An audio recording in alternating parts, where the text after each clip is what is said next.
thank you, please come in," Rebecca said, turning to lead the way. As Hubert and his companion followed, Hubert continued to ask, "Why haven't we seen Lord Aubrey?" "My husband met with an unexpected accident not long ago," Rebecca said in a calm tone, with no trace of melancholy to be heard. Hubert and his companion were both stunned, their brows furrowing for a long while before they responded. "Our condolences, ma'am." "Ah, Aubrey did much for the city. This time, he managed to draw out all the faceless," Rebecca replied. After Aubrey planned to assassinate Rebecca, he enraged Rebecca thoroughly, leading her to purge all the faceless in the city. "Does this mean that the faceless are already so active in Lis City?" Hubert asked in surprise. "Lis City is still relatively peaceful.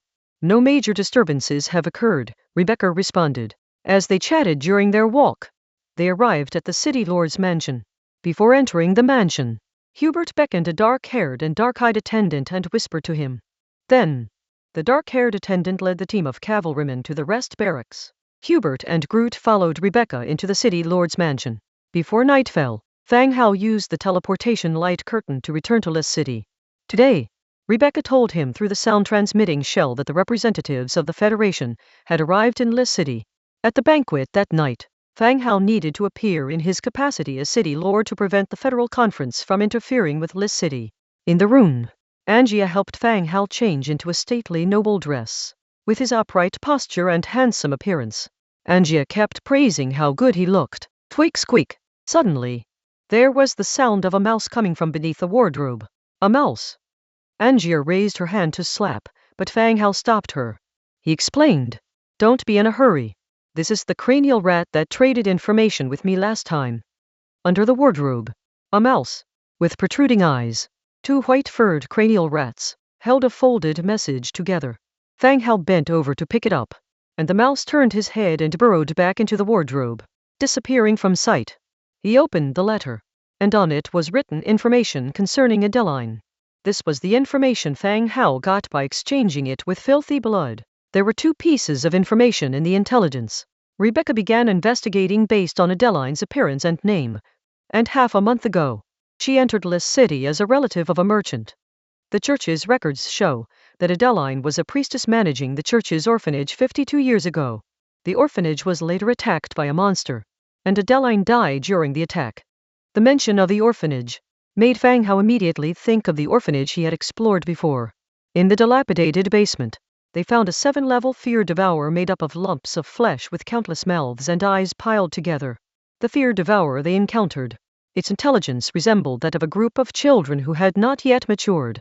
What they were shouting at the time was Teacher Adeline. They claimed Adeline left them there, waiting for the teacher to pick them up.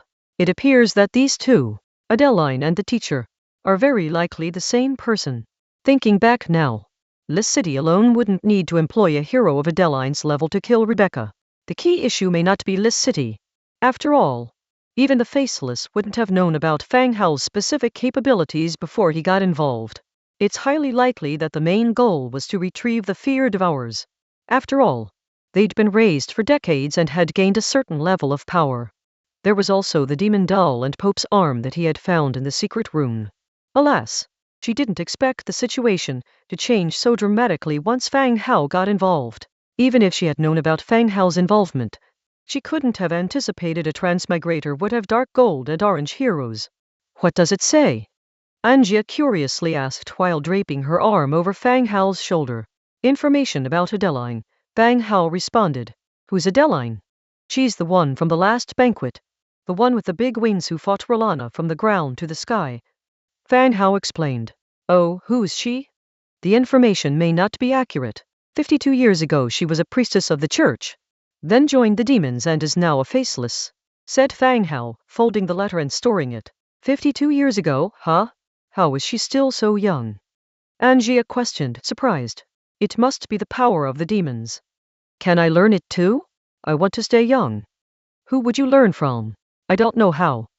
As the two were chatting, a knock came from outside the door. A maid's voice carried in from outside. Sir, the lady requests your presence in the banquet hall. Thank you, I'm coming right away, Fang Hao replied, getting up to leave the room. Fang Hao wasn't particularly keen to mingle with these nobles, as they often had a certain arrogance about them. However, this banquet involved the welfare of Liss City, so he still needed to cooperate with Rebecca. Whether it was Pearl City or Liss City, maintaining membership in the Federation of 100 Cities was still important for the development of a territory. Fang Hao opened the door and walked out.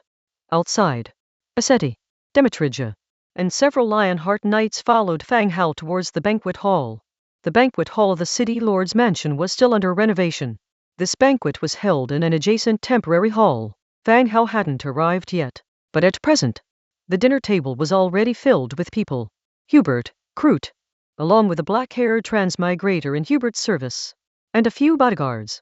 On the other side was Rebecca, accompanied by a group of officials from the city.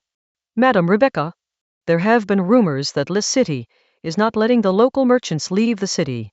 Doesn't that violate the council's rules? Hubert casually asked with a smile. The human territory is only so big. Whether they're nobles or wealthy businessmen, their relationships are a tangled web. Some collude for the sake of interest, while others are tied by marital relationships. To put it bluntly, Rebecca's lockdown of the city and the city-wide hunt for the faceless ones have long reached the ears of other cities. It was merely to hunt down the faceless ones. After that period, the city gates have been opened to everyone. Anyone can come and go freely. Rebecca answered calmly. Hubert continued to probe into events that happened in the city. Rebecca always managed to find a logical and unimpeachable reason to explain them. Hubert changed the subject abruptly, saying, Madam Rebecca, I deeply regret what happened to Lord Aubrey, but according to the council's laws, I'm afraid you can't live here anymore. The council will soon appoint a new city lord to manage Liss City. As these words exited his mouth, the room fell silent. The accompanying city officials instantly shut their mouths, no one uttering a single sound. These past few days, Rebecca has been causing a bloodbath in the city. A woman going berserk is even more terrifying than a man. Just as everyone was anxiously wondering what would happen next, Rebecca smiled and said, The council does not need to worry about this. Before Lord Aubrey died, he left a will, whereupon his death a new city lord would succeed him. This new city lord already held an important position in the city and is well versed in the affairs of Liss City. Hubert's brow furrowed momentarily. Oh, there's such a matter? On top of that, I have already married the new city lord. This too was a wish expressed by Aubrey before his death. Rebecca spoke in a casual tone. It was as if the matter had nothing to do with her, like she was simply reciting a pre-written script. Hubert and Groot, among others, widened their eyes. They were astonished by Rebecca's response. But Hubert understood why. Aubrey had indeed been a puppet city lord, and it was essentially just swapping people after his death. What shocked him was how calmly Rebecca dealt with these matters. Compared to previous years where Rebecca would put on a show, it seemed she no longer wanted to act. She simply followed the rules, leaving no room for fault-finding. Hee. I'm quite eager to meet this new city lord. Hubert chuckled twice, leaning back in his chair. After a little while, the sound of rapid footsteps echoed down the hallway. Straight away, a group of soldiers armored in gold marched in. Hubert opened his eyes wide. What's going on in the banquet hall? He thought, before he could question Rebecca. Fang Hao, guarded by 3 heroes, strode in. Rebecca revealed a soft smile, turning to address the crowd.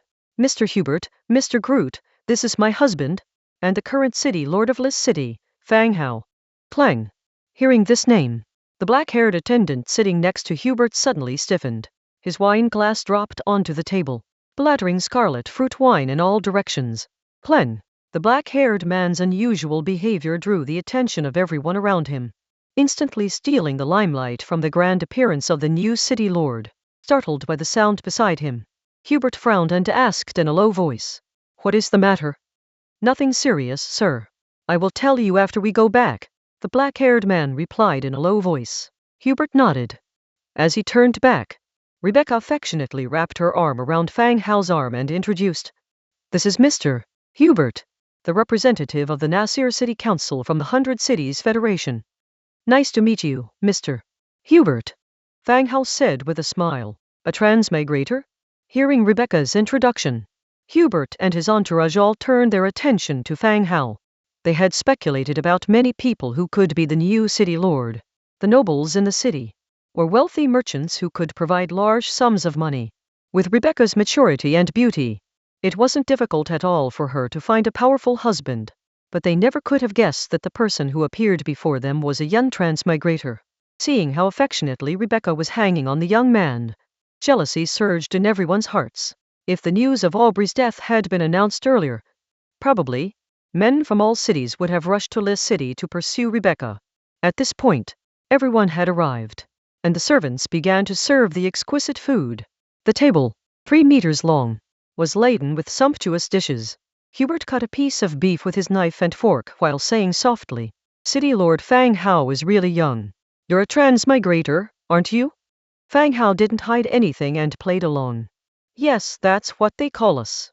With the passage of time, as more transmigrators came into frequent contact with the indigenous people, this was no longer a secret. Perhaps ordinary residents didn't know much about it, but those in power had already learned of the existence of transmigrators through various channels. Among those who accompanied Hubert to the banquet was also a transmigrator. Fang Hao saw him when he entered. This man had his head down the entire time, eating silently. "City Lord Fang Hao, how did you meet Mrs. Rebecca?" Hubert continued to probe. Fang Hao replied, "I have a mercenary group, and we met through some tasks." Upon hearing about the mercenaries, contempt was evident in the eyes of Hubert and his companions. Transmigrators, indeed, had their own advantages, but the profession of a mercenary, notorious for bloodshed, was considered far more lowly than bodyguards and guards in the eyes of the nobility. A mercenary within the city is a soldier. Outside the city is a bandit. Mercenaries have always had a bad reputation. Hubert looked at Rebecca again, his gaze returning to Fang Hao. He continued to ask, "City Lord Fang Hao, in another month, the federal conference will take place. The upper house has proposed a unified command to mobilize the armies of all cities. What's the position of Liz City on this?" After asking, Hubert fell silent, smiling as he waited for Fang Hao's reply. Fang Hao turned to look at Rebecca. The latter quietly shook her head. As for the draft resolution of the upper house, Fang Hao had no idea, having been city lord for just a few days. "We, Rebecca and I, are discussing this issue.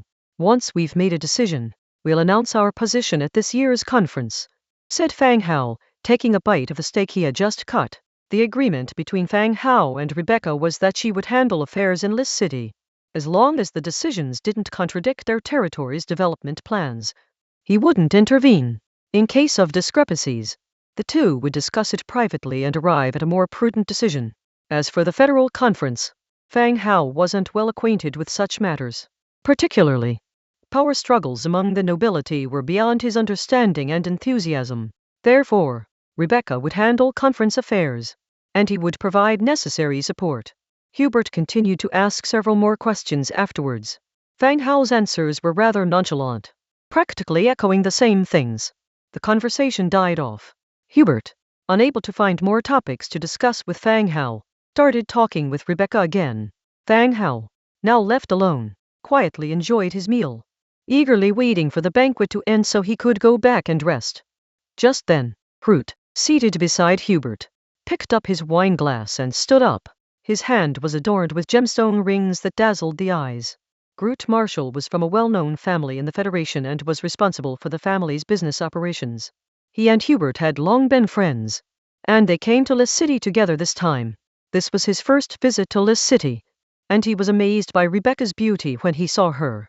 Upon hearing that this beautiful woman had just lost her husband, he felt a sense of destiny in his heart, because, just a month ago, his wife had also passed away from illness.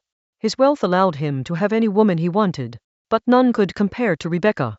He had been silent, because he was waiting to see what kind of background and strength Rebecca's new husband had. Now, he was certain. This boy, who knew nothing and was still immature, was just a transmigrator. Compared to this transmigrator, he could provide Rebecca with more help. Groot, holding his wine glass, walked over to Rebecca with a smile and said softly, "Mrs. Rebecca, it's an honor to meet you." The Marshall family wielded considerable influence in the Federation. He holds power over the merchants and possesses a seat in the council as the representative of the merchant group. However, when it comes to social standing, he is much inferior to a city lord like Rebecca. Rebecca merely nodded politely in response. Groot went on to say, Madam Rebecca, I'm sorry to hear that Liss City has recently encountered many troubles. If you're facing any difficulties, you're welcome to discuss them with me. The Martial Merchant Group can. Before he could finish his sentence, Rebecca interrupted him. Thank you for your kind offer, Mr. Groot, but I am not in need of help at the moment. Groot was taken aback, not expecting Rebecca to refuse so decisively. Her tone also revealed a sense of rejection. However, he disregarded it and continued. Liss City faces many problems. The Senate will make increasingly severe demands on Madam Rebecca at this year's annual assembly. Groot paused for a moment, a slight smirk forming on his lips as he glanced at Rebecca's exquisite face and her full bosom. Actually, the solution is quite simple. If we can discuss the matter in detail, we should be able to find a solution. After the banquet, if you don't mind, Madam Rebecca, I would like to invite you. His words were extremely polite. However, he was employing an outdated technique to flirt. Rebecca's face darkened, and she replied coldly, I'm sorry, but I don't require your assistance. Fang Hao, who was seated nearby, furrowed his brows slightly. Although he and Rebecca were married in name only, he thought it was rather inappropriate for Groot to flirt with Rebecca right in front of him. However, he did not say anything immediately. It was clear that Groot had employed a wrong approach, using his flirting techniques that usually worked in taverns on Rebecca. If they weren't guests, Rebecca would probably have him beheaded on the spot. That's unfortunate. Seeing that Rebecca remained unmoved, Groot shrugged. A shadow flickered in Groot's eyes, and he sneered at her unabashedly. You must be well aware of the influence of my martial family. Coincidentally, my wife passed away last month. I can offer marriage to you and provide you with support. As he swirled his wine glass around, the luminous red wine forming whirls, he added, but I gave you the opportunity. If you refuse it, that's your choice. If you change your mind later, you can come and find me at your convenience. His words were haughty, making it hard to believe that a merchant was addressing a city lord in such a manner. Moreover, his words implied that he was offering her something she desperately needed, paired with a subtle threat. Hubert, on the other hand, remained silent without any intention to intervene. A cold expression settled over Rebecca. Being addressed in such a manner by a merchant, she was seething with rage. If the Marshall family didn't possess powerful connections within the Federation, she would have given the order to have this lecherous old man beheaded on the spot. Humph! Mind your manners, Groot. Now return to your seat and have your meal. If you utter another word, I will read all that you have said today in the council for everyone in the Federation to witness your glorious Marshall family, exclaimed Rebecca coldly. Groot was taken aback. He indeed believed that Rebecca was capable of doing so. Therefore, he chose not to say more. Unable to say anything to Rebecca, he turned his gaze to Fang Hao. If he couldn't deal with Rebecca, could he not handle this transmigrator? Your name is Fang Hao? Groot questioned while leaning back in his chair. Yes, indeed. Is there something you wish to discuss? Fang Hao responded directly. Groot was enraged by his tone. A puppet city lord, who was only being used as a shield, had the audacity to speak to him like this. Hal, everyone knows that Madam Rebecca needs a freeloader. Don't tell me you actually believe that you're the city lord? Have you met Aubrey? Even when you die, there will be a second city lord to take your place. Groot said mockingly. These words were a direct sneer at Fang Hao. But Fang Hao was not Rebecca. He did not care about the face of the noble families like Groot who insulted him to his face. He directly ordered, this clown has had too much to drink. Send him back to rest. 2 guards stepped forward, indicating Groot to leave the area. Groot's face instantly darkened. He cried out, Transmigrator, you dare speak to me like this? In response, he pushed away the guards who were beside him. However, before he could say anything else, bang! Aseti, who was acting as a guard, stepped forward and kicked Groot in the stomach. Groot's body flew like a cannonball. He staggered and flew several meters before hitting the ground heavily. His body curled up like a shrimp. He fell into unconsciousness instantly. Hubert and the others watched with wide eyes as Groot was sent flying and laid motionless on the ground like a dead dog. Being only a merchant, he was no match for a kick from Aseti. The sequence of events had happened so quickly that he didn't even have time to intervene before Groot was knocked out cold. Fang Hao, what is the meaning of this? Hubert stood up and questioned loudly. Was Mr. Hubert sleeping earlier? Did you not notice how he insulted me? If I don't teach him a lesson, he'll assume he's the master here and dare to boss me around. Fang Hao retorted strongly. Faced with Hubert's interrogation, Fang Hao didn't show a trace of fear. He wasn't Aubrey, nor did he have any weaknesses that these people could exploit. Moreover, he didn't have to rely on his relationship with Rebecca. In fact, this city had become a part of his own territory. He wouldn't tolerate such disrespect anymore. HMPH, Groot is a member of the Marshall family. He just got drunk and spouted nonsense. Is this how you treat your guests? Hubert declared loudly. If he knows he is a guest, he should be clear about what can and cannot be said. This is the first time, I'll forgive his loose tongue. But if there's a second time, I'll have his tongue cut off. Fang Hao showed no signs of backing down, seeing that Fang Hao was entirely fearless, and even seemed ready to have someone arrested. Hubert cast his gaze onto Rebecca, sternly asking, Rebecca, is this how you treat your guests? Rebecca looked utterly innocent, confused as to why the blame was being directed at her. After thinking for a moment, she replied, I have already contacted the temple. Someone will soon arrive to treat him. There's no need for you to worry, Mr. Hubert. Hubert's face turned red with anger, his eyes sweeping around the room, unsure of where to direct his fury. Finally, he could only harumph once, saying tersely, Let's go. With that, he quickly left with his entourage. After Hubert and the others had left, the entire dining room suddenly quieted down. This was Fang Hao's second time attending a high society dinner. Rebecca was used to the verbal sparring among the nobles and knew how to handle herself. However, Fang Hao, unfamiliar with all of this and uncertain of who the others were, responded with simple and unrefined defiance. He had no idea who Groot was, and Rebecca had not introduced him. In any case, Groot had been knocked unconscious with a single kick. Now that Hubert had left, only the city officials remained. They all stared blankly at Fang Hao.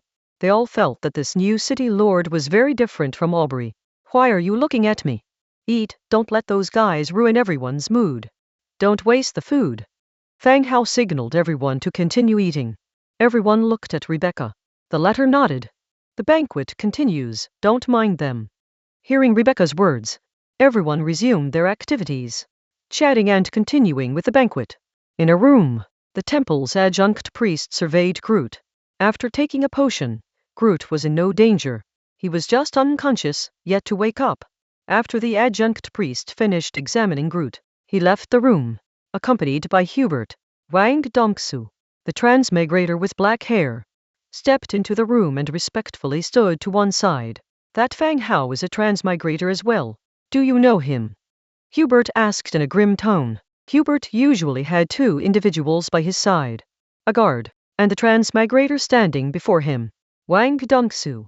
Wang Dongsu lowered his head and quickly explained. My lord, Fang Hao is quite famous among us transmigrators. I didn't expect to see him here. Oh? Famous? Hubert looked curious.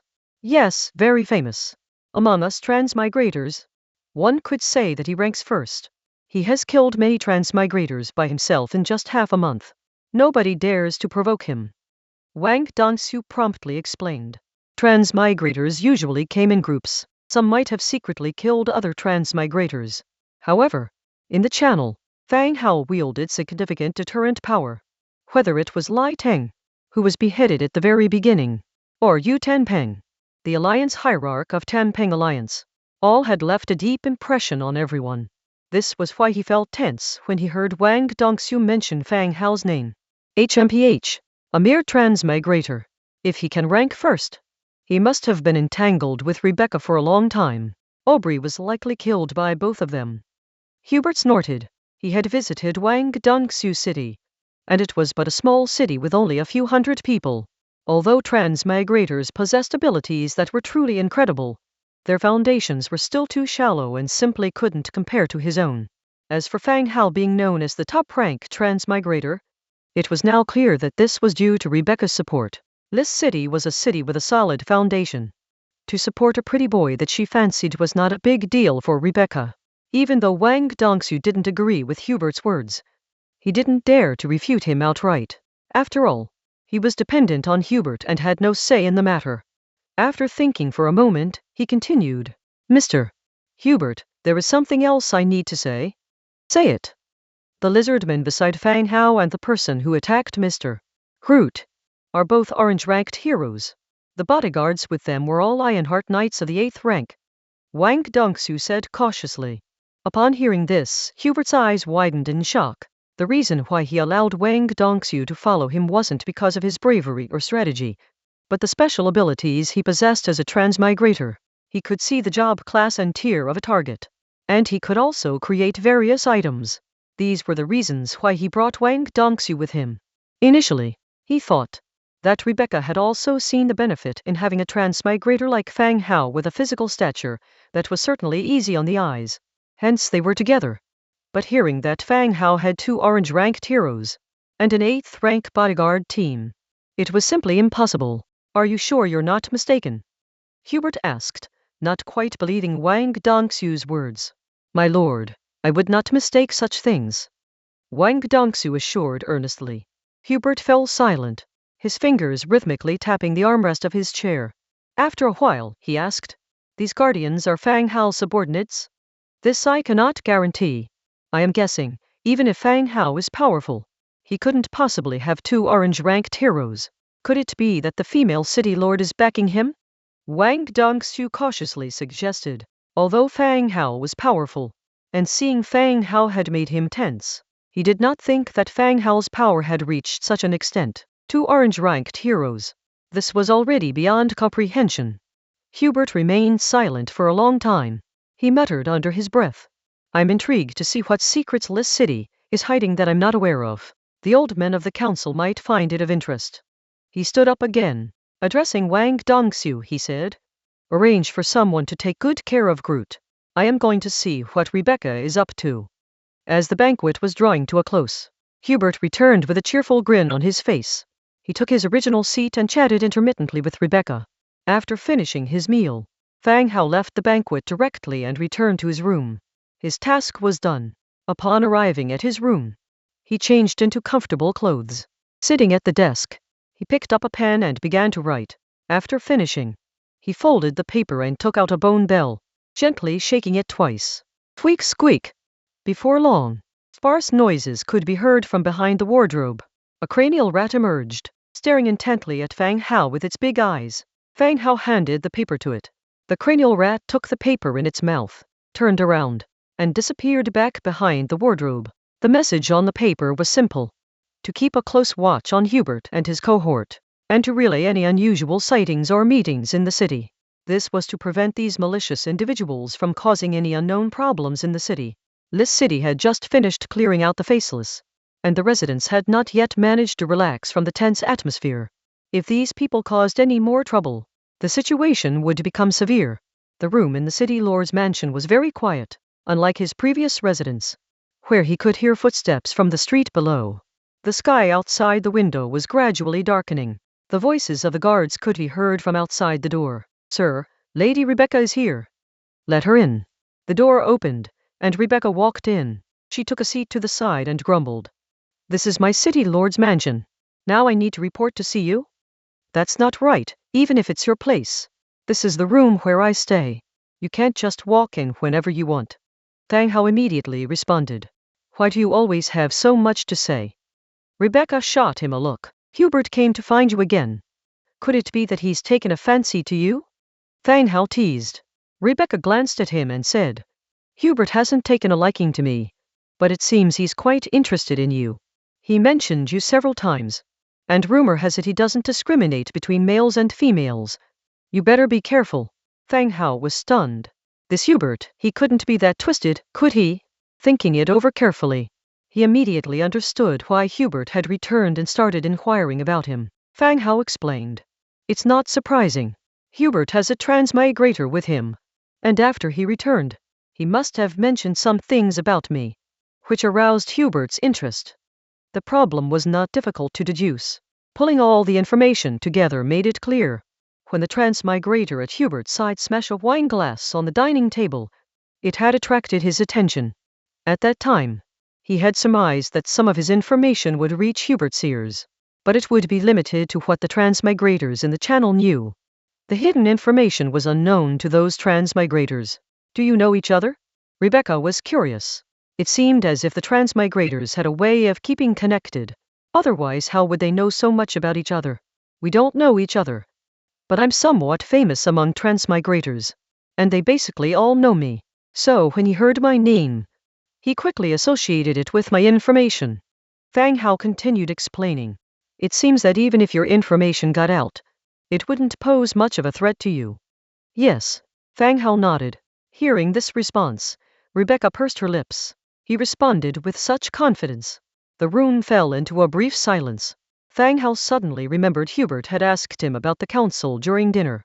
And in curiosity, asked, during dinner, what did Hubert mean by an upper chamber and a lower chamber? It could be guessed that the upper and lower chambers were part of the council's organizational structure.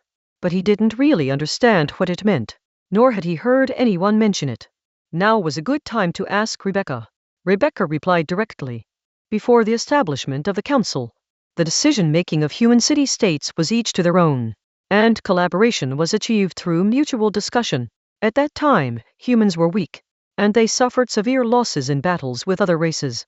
In order to coordinate conflicts between cities, the human cities established a council system 53 years ago. Rebecca began her explanation. It was clear that she was well versed in this history. Fang Hao now understood how the council was initially formed, and how it evolved into its current mode over time. In simple terms, the Council of 100 Cities was divided into the upper and lower chambers. The upper chamber consisted of 5 heavyweights, namely the Hall of Justice, the Church of Light, and 3 powerful city lords. As for the lower chamber, it was much larger and more diverse. It included representatives of city area lords, aristocratic representatives, worker union representatives, NGO representatives, trade union representatives, mercenary representatives, etc., totaling up to 100 delegates. The Groot Marshal, whom he had beaten up, was the trade union representative this year. Though a businessman, he had quite a few connections. The idea of unified military command that Hubert mentioned was a proposal from a couple of years ago.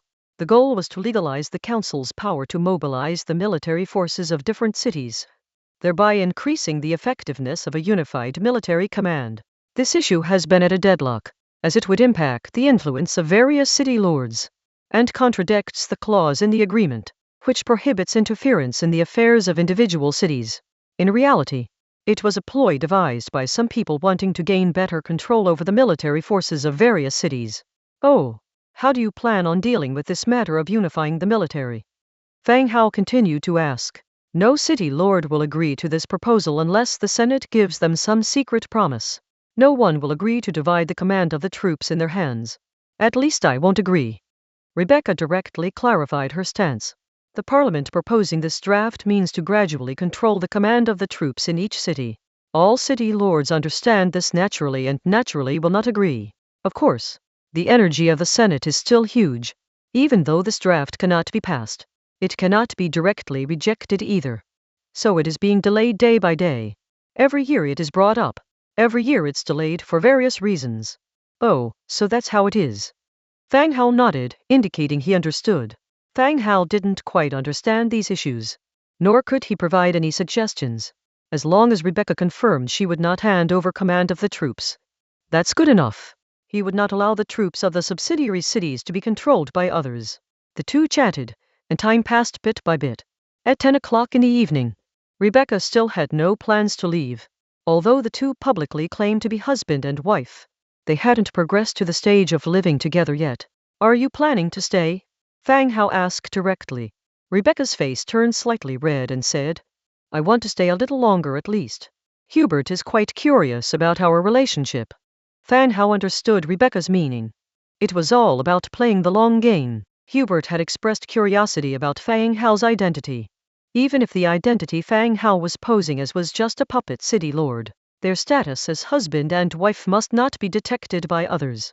Just as Rebecca said, at least they should stay a little longer until late at night before Rebecca goes back. What, you're afraid I'll eat you? Rebecca looked at Fang Hao's silence and counterqueried. You have such a good offer? Tisk. Rebecca was amused and laughed. You should be so lucky. Then she continued. It's annoying. I originally wanted to have a relaxing bath, but now I have to play this pretense with you. Speaking of which, she stretched lazily, her curves magnified. Fang Hao glanced critically. He also said, since you're staying, do you want to go to my main city to see? Rebecca's eyes lit up, curiously asking, how do we get there? I naturally have a way, but how's your heart condition? Are you afraid of corpses? Don't carry any psychological burdens afterward. Fang Hao asked, do you think I would be scared of these things? Rebecca said with disdain. After receiving Rebecca's firm answer, Fang Hao called Demetrija and Aseti, told them he was taking Rebecca back to the main city, and they didn't need to worry. Then he directly released the demon doll. When two identical Fang Haos were standing in the same room, Rebecca rose from the seat in shock, her mouth gaping wide, continuously looking at the two identical men. You twins. After stuttering for a while, Rebecca came to a conclusion. Twins my ass. It's a substitute. Follow me in later, don't be afraid. It's just an ordinary transmission. Fang Hao explained. The demon doll waved its hand, directly in front of them, forming a magic light screen. You go in first. Go in? Rebecca kept her eyes wide open. She had never seen a transmission light screen before. Hurry up. Time is limited. Fang Hao gave her a tug, pushing her into the light screen in the process. Rebecca's figure disappeared and Fang Hao also walked in before the light screen disappeared. Rebecca felt the world spinning. When she opened her eyes again, she had arrived in an unfamiliar place. Clean ground. Both sides of the street were lit up by nightstone street lights, illuminating the entire city. Is this Fang Hao's city? Using nightstone as street lights? Is he so rich that he doesn't know where to spend his money? Thud, thud, thud. The sound of orderly footsteps came from one side. Rebecca turned her head and her heart tightened instantly. She saw a team of skeleton soldiers with swords and shields, walking past her in orderly steps. Rebecca turned around and was about to run, but then she saw several bunny girls, holding wooden basins and towels, walking past the skeleton soldiers. One of them even propped up a skeleton, shaking off the sand in his shoe. What is happening? Just as Rebecca incredulously watched the ongoing situation, Fang Hao emerged from the light curtain behind her, seeing the dazed Rebecca squatting on the ground. He said, welcome, what are you doing squatting on the ground? Rebecca quickly stood up from the ground. At this moment, the bunny maids not far away also noticed Fang Hao. They immediately ran over. Good evening, master. You shouldn't run around in the middle of the night.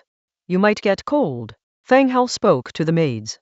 The maids giggled, took a careful look at Rebecca, and started whispering amongst themselves as they slowly walked towards their residence. And two of them immediately ran towards the Lord's manor to inform Ira. After the maids left, Fang Hao said to Rebecca, let's go, I will show you around my territory. Oh, okay. Fang Hao led Rebecca on a tour around his territory. Thought patrol skeleton would be horrifying enough. But when Rebecca followed Fang Hao onto the city wall and saw the endless undead army outside the city, she truly understood what terror was. Her legs began to tremble, and she started to lose her balance.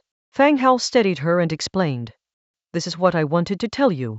You know that I am a transmigrator who has many things you might not understand. These are all my soldiers, there's no danger. Is all this army yours, so many? Rebecca's body became a bit stiff.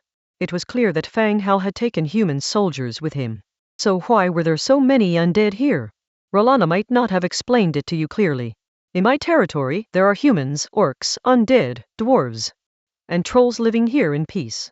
I won't initiate any wars. Fang Hao seriously introduced his territory to Rebecca. There are so many. Rebecca's mind slightly struggled to keep up. Not only does Fang Hao possess such a large undead army, there are also many different races living in his territory. Those races that were once hostile are unexpectedly living peacefully in a single territory, accepting the rule of a human. Even though she knew that Fang Hao was not lying, she still felt a sense of unreality. Let's go, I'll arrange a place for you to stay. There's also a hot spring here. Didn't you say you want to take a bath? They both came down from the city wall and headed towards the Lord's manor. Upon returning to the manor, he introduced Rebecca to Ira. Although it was their first meeting, Ira had heard about Rebecca from Fang Hao before, so the two women greeted each other. They arrived at the backyard. Fang Hao introduced Rebecca to the effects and functions of the life spring. After asking Ira to prepare a change of clothes, he left Rebecca alone in the backyard. Rebecca sat by the pool, underneath her black cheongsam. She revealed her silky smooth long legs that were as smooth as a lotus root, kicking up ripples in the pool. Looking around and seeing that nobody was there, she finally changed into the spare clothes and bathed in the hot spring. As soon as she got in, she felt as if a gentle spring was wrapping around her body. A gentle energy rushed through her limbs, driving away the feeling of fatigue. After all was prepared for Rebecca, Fang Hao went back to his room to rest. The next morning, after breakfast, he escorted Rebecca back to Lis City. In the following days, life was as ordinary as before. Lis City was gradually returning to normal as time passed. Hubert and others stayed in the city for 3 days.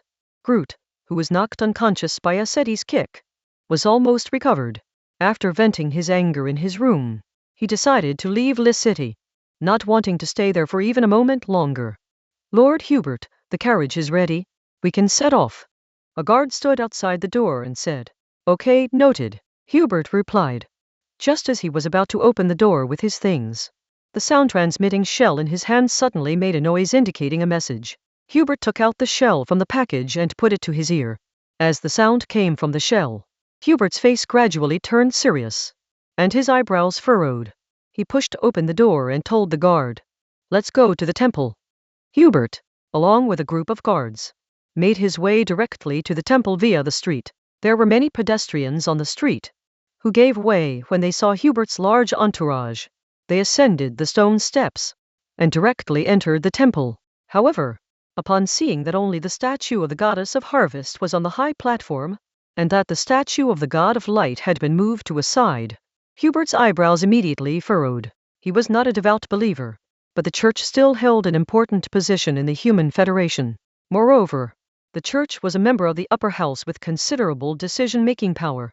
It exerted a great influence, and establishments for the god of light were set up in every city. But the statue in Lis City was replaced by the new city lord after his succession. Hubert had to associate these two issues. Hubert stopped an assistant priest who was passing by and asked, "What happened to the statue?" The assistant priest glanced at Hubert and his guards, and explained, "The statue of the god of light was damaged a while ago, and we are waiting for a craftsman to repair it." "Damaged? When did this happen?" "Just a few days ago," the assistant priest replied. Hubert's brows furrowed even more. It seemed that something was really happening to the church. Otherwise, they would not have sent him a message through the sound-transmitting shell to investigate the situation here in the temple. Hubert didn't make a fuss, nor did he meet the priests here. Instead, he remembered everything he saw. When the time came, he would pass on what he saw and heard to the church. What the church would do then had nothing to do with him. Hubert left the temple with his men, without even waiting for Rebecca and the others to send him off. He hurriedly left the city. In the carriage, he sent off a message using his sound-transmitting shell after leaving. Looking at the scene outside, he revealed a smile. Having offended both the martial consortium and the church, "Rebecca, even with your great capabilities, you will have to step down from this position." After Hubert and the others departed, Fang Hao immediately received the news returned by the cranial rat. Indeed, Hubert's actions were questionable, but the person had already left, and he seemed to have not caused any danger, so it was considered over. In the following days, Fang Hao quietly enjoyed his comfortable lord life. All the subordinate cities and villages built underground drainage systems. The next day after Hubert left, Lis City's temple also added a statue of the king. The assistant priests began to introduce some of the king's blessings. Time passed and 5 days later, inside the Lord's mansion in the main city, Fang Hao stood in front of the window, watching the heavy rain outside the window. This rain had been going on for 3 days, and the sky was still filled with dark clouds, with no sign of the sun. A lot of lords were cursedly complaining about the terrible weather daily on the channel. Has the sky sprung a leak? How many days has it been raining? And it's still not stopping. The whole sky is black. It couldn't be something like Cthulhu coming, could it? We all migrated. So if something we don't understand pops up, it's all pretty normal, right? Normal your sister, if you say it again, I'll pee on you. Fuck, my city is in a low area, and it's all flooded now. I and the residents are hiding on the 2nd floor. If it keeps raining for 3 more days, I can make floating bladders. Cough cough. Selling fishing boats. Just give me 5 units of rare resources, and you can get an exclusive fishing boat. Limited quantity, first come first served. Damn, you upstairs are doing it on purpose. Selling boats at this time. Hey. The residential buildings in my territory were washed away by the rain, and now the loyalty points of the residents are dropping like crazy. What should I do? You are not suggesting that I will kill me as a sacrifice to heaven, are you? Sacrifice to heaven? Yes, yes. Isn't there a God in this world who controls the rain? If anyone has one in their territory, please pray a bit. Don't let it rain anymore. Are you referring to the God of thunder? Or the Dragon King? Stop it, brother who's selling boats. Could you make it cheaper? Sorry, it's sold out. Wait for me to collect materials to build you one. This heavy rain had been going on for a long time. Food and basic resources, which were once in surplus, began to be in demand again. Many territories began to brave the rain to repair damaged buildings. Gathering stopped, and all materials had to be purchased from the channel. On Fang Hao's side, because of the construction of the underground drainage system, there wasn't much water accumulated in the city. However, Fang Hao was worried that the rainy season would cause many avoidable consequences for the skeleton and undead army. After all, anti-corrosion wind drying was a step in the work of the mortuary priests for the skeleton soldiers. It could be seen that maintaining a dry state was beneficial to the skeleton soldiers. Sir, everything is ready. Outside the door, the stone-featured guard stood in the rain and spoke. Fang Hao put on a leather rain cape and walked out with large strides. Large raindrops fell, akin to pebbles being poured from the sky, patteringly landing on the body. He braved the heavy rain all the way and went straight out of the city. Outside the city, Fang Hao had set up a troop hiding cave. Apart from the soldiers who patrolled daily, all the other soldiers stationed in the main city were all placed in the troop hiding cave. The troop hiding cave was a special building with a perfect drainage system inside. Although it was built underground, the entrance was above the ground, and there was a drainage outlet inside, which could greatly reduce the degree to which the undead were drenched by the rain. But even so, the entire space was still damp. If he wanted to rely on mortuary priests to deal with these hundreds of thousands of soldiers in front of him, it was clear that the workload would be too huge. The only feasible method is to let the troop hiding cave form a space for drying. After 2 days of pondering, Fang Hao thought of the underground space where the Red Duke hid Rolana's wings. At that time, the entire space was in a dry and heated state. The way to achieve this was by using the exquisitely carved sun-array stone slabs embedded in the surrounding walls, which gave off heat. Fang Hao also obtained the blueprint after clearing the level. Back then, he didn't see how these sun-stone slabs might be useful other than using them as underfloor heating in winter. Now, Fang Hao plans to imitate that underground space and build an underground troop hiding cave that could dry up the rainwater. He made his way to the troop hiding cave outside the city. As he descended the stairs, he saw neat rows of undead soldiers. Each soldier's body was dripping wet, with rainwater trickling down their skeletons and forming puddles on the ground. Fang Hao went back outside, opened the Book of Lords, and searched for the blueprint. Exquisitely carved sun-array stone slab. Fine carved stone plate 1, mithril 1, solar essence 1. Description: a complete array pattern, embedding the temperature of the sun into the finely carved stone plate. Set the quantity to 1. First, test its effect. Select production. 100-fold amplification triggered. Receiving 101 exquisitely carved sun-array stone slabs. Puff, puff, puff. Pieces of stone slabs carved with sun-array patterns appeared out of nowhere. 101 pieces scattered about. The originally damp ground started to emit a wisp of white smoke, and Fang Hao could distinctly feel the atmosphere heating up by his side. Yanshu, my lord, arrange for the soldiers to carry these stone slabs down and test them, instructed Fang Hao. Yes, my lord. Yanshu agreed, immediately summoning several skeleton soldiers to carry the stone slabs down. Level 7 troop hiding cave, maximum capacity 500,000. There were 750,000 soldiers in the territory, of which 500,000 were in the troop hiding cave, while 150,000 were performing various tasks around the perimeter. Once 100 slabs were carried down, a certain effect was indeed achieved. The area of the troop hiding cave far exceeded that of the Red Duke's underground chamber. Hence more stone slabs were needed. Fang Hao made them again. The quantity of the exquisitely carved sunray stone slabs was increased to 500, finally achieving the effect that Fang Hao wanted. The entire space was in a high temperature and dry state.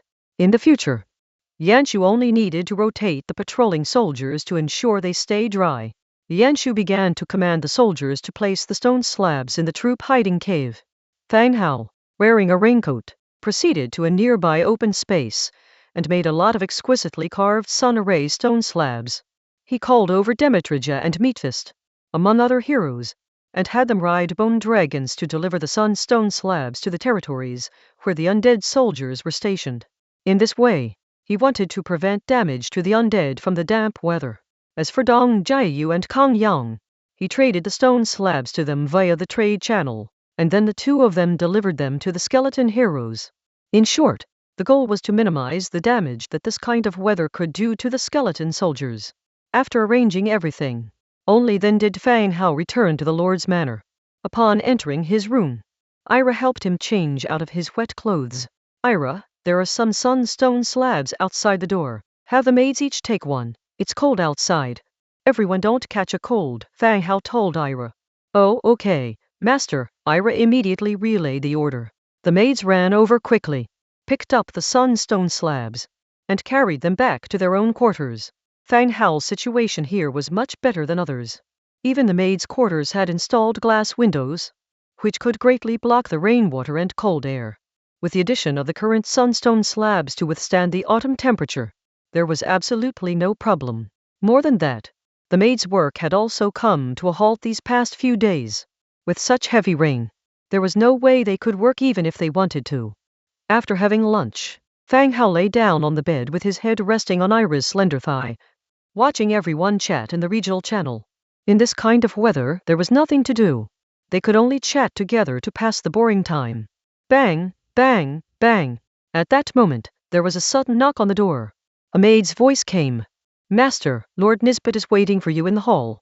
Oh, I'll be right down. Fang Hao immediately sat up. Nisbet was a general term for a type of soldier species, and since he had recruited 101 Nisbets all at once through the hundredfold amplification, each with independent intelligence, he had divided them into Nis 1 to Nis 101. He quickly got dressed and rushed downstairs. Then he saw 18 Nisbets standing orderly in the hall. Upon seeing Fang Hao come down, they all saluted at once. Ward. Fang Hao nodded. At the same time, he noticed something off about several of the Nisbets. The name of the leading Nis 1 had changed. Desert Death God, Nisbet Green Tier 5. There were also 4 others with several name changes. They were taller, reaching up to 5 meters high, like gigantic statues, towering in the center of the hall. Seeing this, Fang Hao immediately understood why they had come. Half a month ago, Fang Hao gave 18 hero hearts to Nisbet and let them select 18 Nisbets to undergo the hero trial. It seemed that today the trial had ended, and a portion had successfully advanced to become hero units. Nis 1 took a step forward, knelt on one knee, and said, My lord, out of the 18 who undertook the trial, 5 have successfully advanced to heroes. Nisbet had mentioned earlier that he belonged to a modified contentious type group. Although they could undergo the hero's trial, the difficulty was much higher compared to other groups. Fang Hao brought out 18 hero hearts, but only 5 passed the trial. This was with Nisbet's prior accumulation of soul energy in battle. Else the promotion numbers would be fewer. But there was nothing to be done about it. The undead heroes did not have complicated emotions. They did not slack off or get influenced by emotions. If they did not pass, it was because they were not strong enough. There was nothing to complain about. All right, everyone get up. Continue striving next time. There will be many opportunities to accumulate soul energy in the future for upgrading. Fang Hao consoled. Nisbet stood up respectfully in front of Fang Hao. Fang Hao immediately checked the information about Nisbet after he became a hero. Desert Death God, Nisbet Green Rank 5. Faction, Undead. Race traits, Undead, Hollow Skeleton, Weakness to Light. Legion Talent, Desert Guardian. Monster Infantry Soul Charging. Skills, Soul Devouring Stripping Traits. Death God's Arrival, Ancient Shadow. Innate Skills, Domain Power Mastery. Domain, Axe Mastery. Desert Guardian. Increases 15% of all attributes of the unit's troops when in the desert. Monster Infantry. Increases attack power by 10% and defense by 15% of the infantry led by the unit. Soul Charging. The unit absorbs the death energy from the battlefield, and for every 10 energy, it reduces 1%, reducing the unit's skill cooldown. Soul Devouring Passive. The unit kills the enemy and devours their souls, enhancing its strength. Tripping Traits Active. The unit robs the target's racial traits, which will lose effect for at least 10 seconds. Death God's Arrival Active. The body receives the blessing of Death God for 120 seconds, increasing all attributes by 200%. Ancient Shadow Passive. Reduces final damage taken by 20%. Description. Nisbet is the epitome of the ancient god. The shadow of death will once again overshadow this land, and the immortal undead cheer for this. Nisbet, after becoming a hero, added the prefix Desert Death God to his hero classification. For skills, he added 3 Legion skills and an additional personal ability. In the Legion skills, the Desert Guardian requires being in the desert to gain a full 15% attribute boost. Fang Hao wasn't sure whether future battlefields would extend into the desert, but the current situation clearly made this skill somewhat useless. On top of the downpour outside, the second skill, Monster Infantry, grants a certain boost to attack and defense. The third skill, Soul Charging, enables Nisbet to regain his own abilities after killing the enemy, proving to be a decent Legion ability. Personal skills like Soul Devouring, Stripping Traits, and Death God's Arrival were original skills. After becoming a hero, all 3 of these skills saw numerical improvements. The new skill, Ancient Shadow, passively reduces final damage by 20%. It is an excellent defensive skill. All in all, Nisbet's promotion, even though just to a green level, with the Legion skills and individual attribute enhancements, still has a significant impact on the entire Legion. The presence of, and the number of heroes in an army, can all affect the direction of the entire battle. Nisbet, the weather has been quite rainy lately. Take everyone for a rest. Those who didn't make it, don't be discouraged and strive hard next time, said Fang Hao to the crowd. Nisbet has his own living space. The 5 Nisbets, after being promoted to heroes, have grown in size. Once the rainy weather is over, Fang Hao plans to expand their living space for easier access. Yes, my lord. The Nisbets saluted, and then quietly navigated their way out of the door. As soon as Nisbet left, even before Fang Hao could ascend the stairs, a bone dragon landed directly in front of the lord's mansion. Domina, in her human form, with 8 spider legs on her back, rushed in urgently, drenched and looking rather frantic. Before Fang Hao could speak, Domina hurriedly said, "My lord, the Dragon Clan and the Blackstone tribe have surrounded our camp and mines." Domina wiped the rain off her face, her tone anxious. Upon hearing this, Fang Hao's eyebrows also instantly furrowed. The Webweaver's base, which is responsible for mining the Mithril mine, though not large in number, is an indispensable location for territorial development.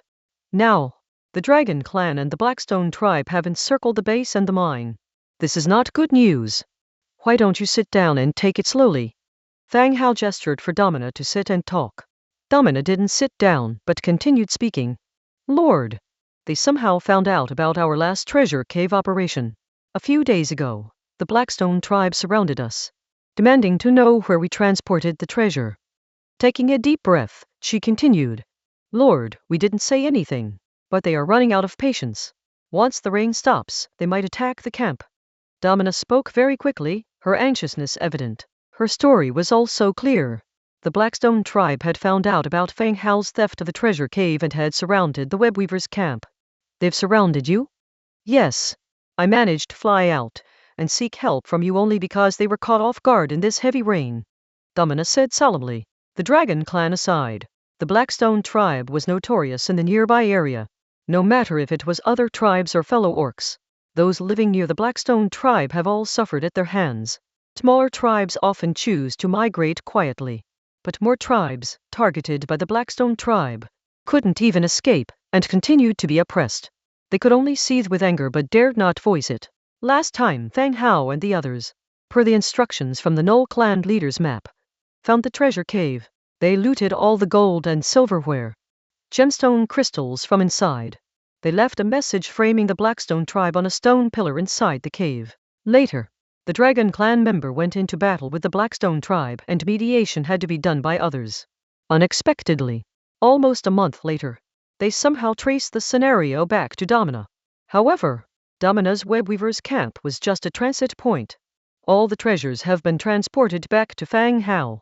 The gold and silver had already entered the melting furnace of the coin factory, turning into gold coins and silver coins. How many of them are there? Fang Hao summoned a maid to provide clean clothes. Without any hesitation, Domina directly changed into the clean clothes. The maids by the side were all wide-eyed. Even though the essential areas of Domina's body were wrapped with black insect armor, the tight-fitting armor showcased a woman's curves smoothly. After changing clothes, Domina continued to answer. There are thousands of them surrounding the camp, but the Blackstone tribe has at least tens of thousands of people. Plus, there are people from the Dragon clan. Fang Hao stroked his chin.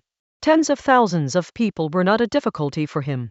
The only potential danger was the Dragon clan and the heroes of the Blackstone tribe.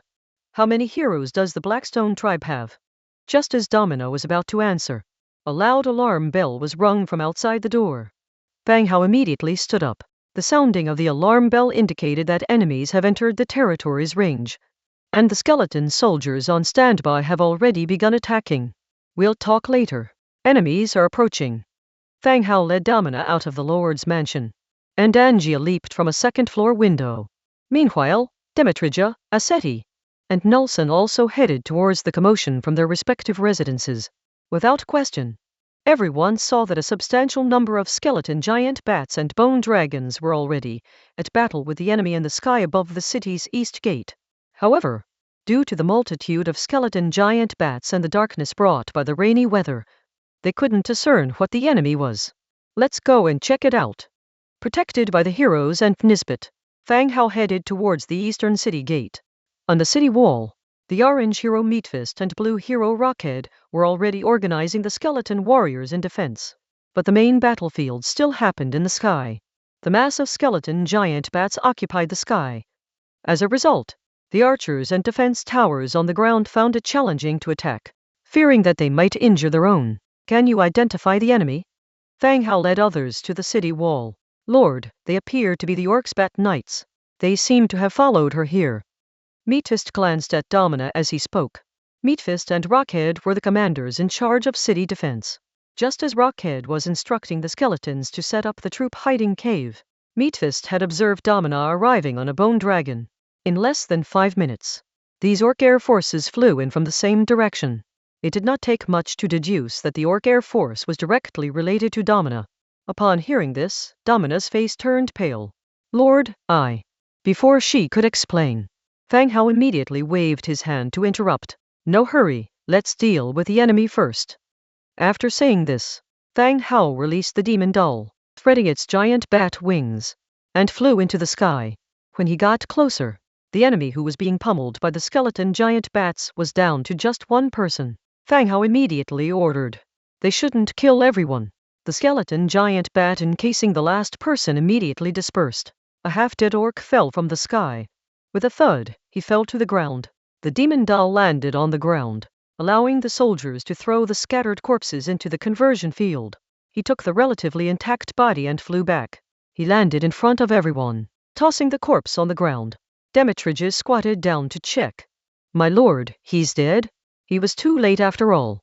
Fang Hao thought for a moment and said, Yanshu, you ride the bone dragon to the North Town City. Replace Blackthorn there. You will be in charge of North Town City from now on. Understood, my lord. Yanshu mounted the bone dragon and flew towards the Bloody Mountain range. The commanding officer should have been replaced long ago. Yanshu himself is a troll hero and familiar with the Bloody Mountain range. As for Blackthorn, although he is also an infantry hero, his skills lean more toward defense and interrogation. This opportunity is perfect to swap positions between Blackthorn and Yanshu. Yanshu will take charge of Northtown City, while Blackthorn will handle the main city. An hour later, the heavy rain persisted as Blackthorn, mounted on the bone dragon, descended from the sky. The downward airflow stirred up a wave of water. He shook off the rainwater at the door and entered the hall. My lord. In the hall, Fang Hao was discussing the siege of the Webweaver camp by the Blackstone tribe with several heroes. Seeing Blackthorn's return, Fang Hao instantly said, "Good Blackthorn, allow me to introduce you to Aseti, Domina, and Meatfist, all heroes of our territory." Blackthorn nodded in acknowledgement to the three. Seeing that everyone had been introduced, Fang Hao continued, "Let's go, let's examine the corpse." Everyone put on rain cloaks and headed in the direction of the dungeon. The blood prism was empty. In the nearest cell, the corpse of an orc was laid on the ground. The cold body lay there. Its wounds turned white from contact with the water on the ground. "Blackthorn, examine the body," Fang Hao commanded. "Yes, my lord." Blackthorn started to draw magical runes beneath the corpse. Once the runes were complete, 3 unicorns were led over. Their throats were slit to let out blood. And when the fresh blood converged onto the corpse through the runes, the already cold orc suddenly sat up. His eyes widened in fear, staring at the people in front of him. "My lord, we can begin," Blackthorn reminded in a soft voice. Fang Hao nodded and directly asked the corpse, "How did you guys get here?" The orc pointed at Domina. "We followed her here." "You knew she was coming?" The great commander guessed that she would take advantage of the heavy rain to make a move. "We were prepared well in advance." It seems like the Blackstone tribe had already guessed that Domina would use this heavy rain as a cover to send out a message. They had people tailing her. How many people were tracking? Did anyone escape back? Fang Hao continued to ask. "No, only 5 of us came here. None of us returned." It seems that the 5 night riders that came here all died in the ambush by the skeleton giant bat. And this orc here was the last to die. Tell me everything about the Blackstone tribe's plans. How many people you have, and your relationship with the Dragon clan. Fang Hao hurriedly pressed as he watched the orc's body start to swell up. The orc answered, "We were ordered to surround the area. They'll probably start a fire after the heavy rain to burn the forest before they attack. There are 30,000 people in the Blackstone tribe. The Dragon clan needs." Bang! At that, the orc's body exploded like a balloon. Blood and flesh splashed everywhere. The less physically intact the corpse, the shorter the time it stayed animated it seemed. But Fang Hao had already obtained the information he needed. A tribe of 3,000 posed no threat to him. "My lord, I apologize." Domina muttered an apology with a lowered head.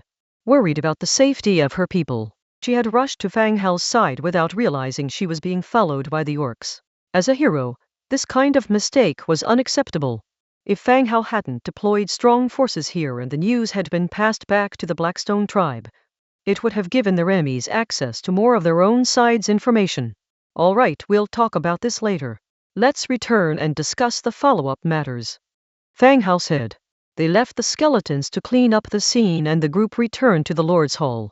On their way back, Fang Hao had Angia summon Nelson to discuss matters regarding the Blackstone tribe. In the hall, Fang Hao sat on the white bone throne. Below him sat a group of heroes and the elderly clan leader of the Blackfoot Cat clan. The Blackfoot Cat tribe, being a weak clan, chose to relocate to Fang Hao's territory to avoid the Blackstone tribe's long-term oppression. From everyone present, the Blackfoot Cat tribe held the most knowledge about the Blackstone tribe.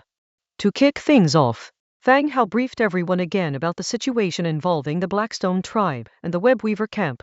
This also included the fact that the Webweaver camp was currently mining mithril mines. Whether it was for the safety of the people of Domina or for the normal operation of the mine, they could not afford to lose the Webweaver camp. After Fang Hao finished, a brief silence hung over the room unit. The first to break it was the clan leader of the Blackfoot Cat tribe. He said straightforwardly, "My lord, respected heroes, the Blackfoot Cats have had some dealings with the Blackstone tribe. I would like to supplement the information that we currently know about the Blackstone tribe."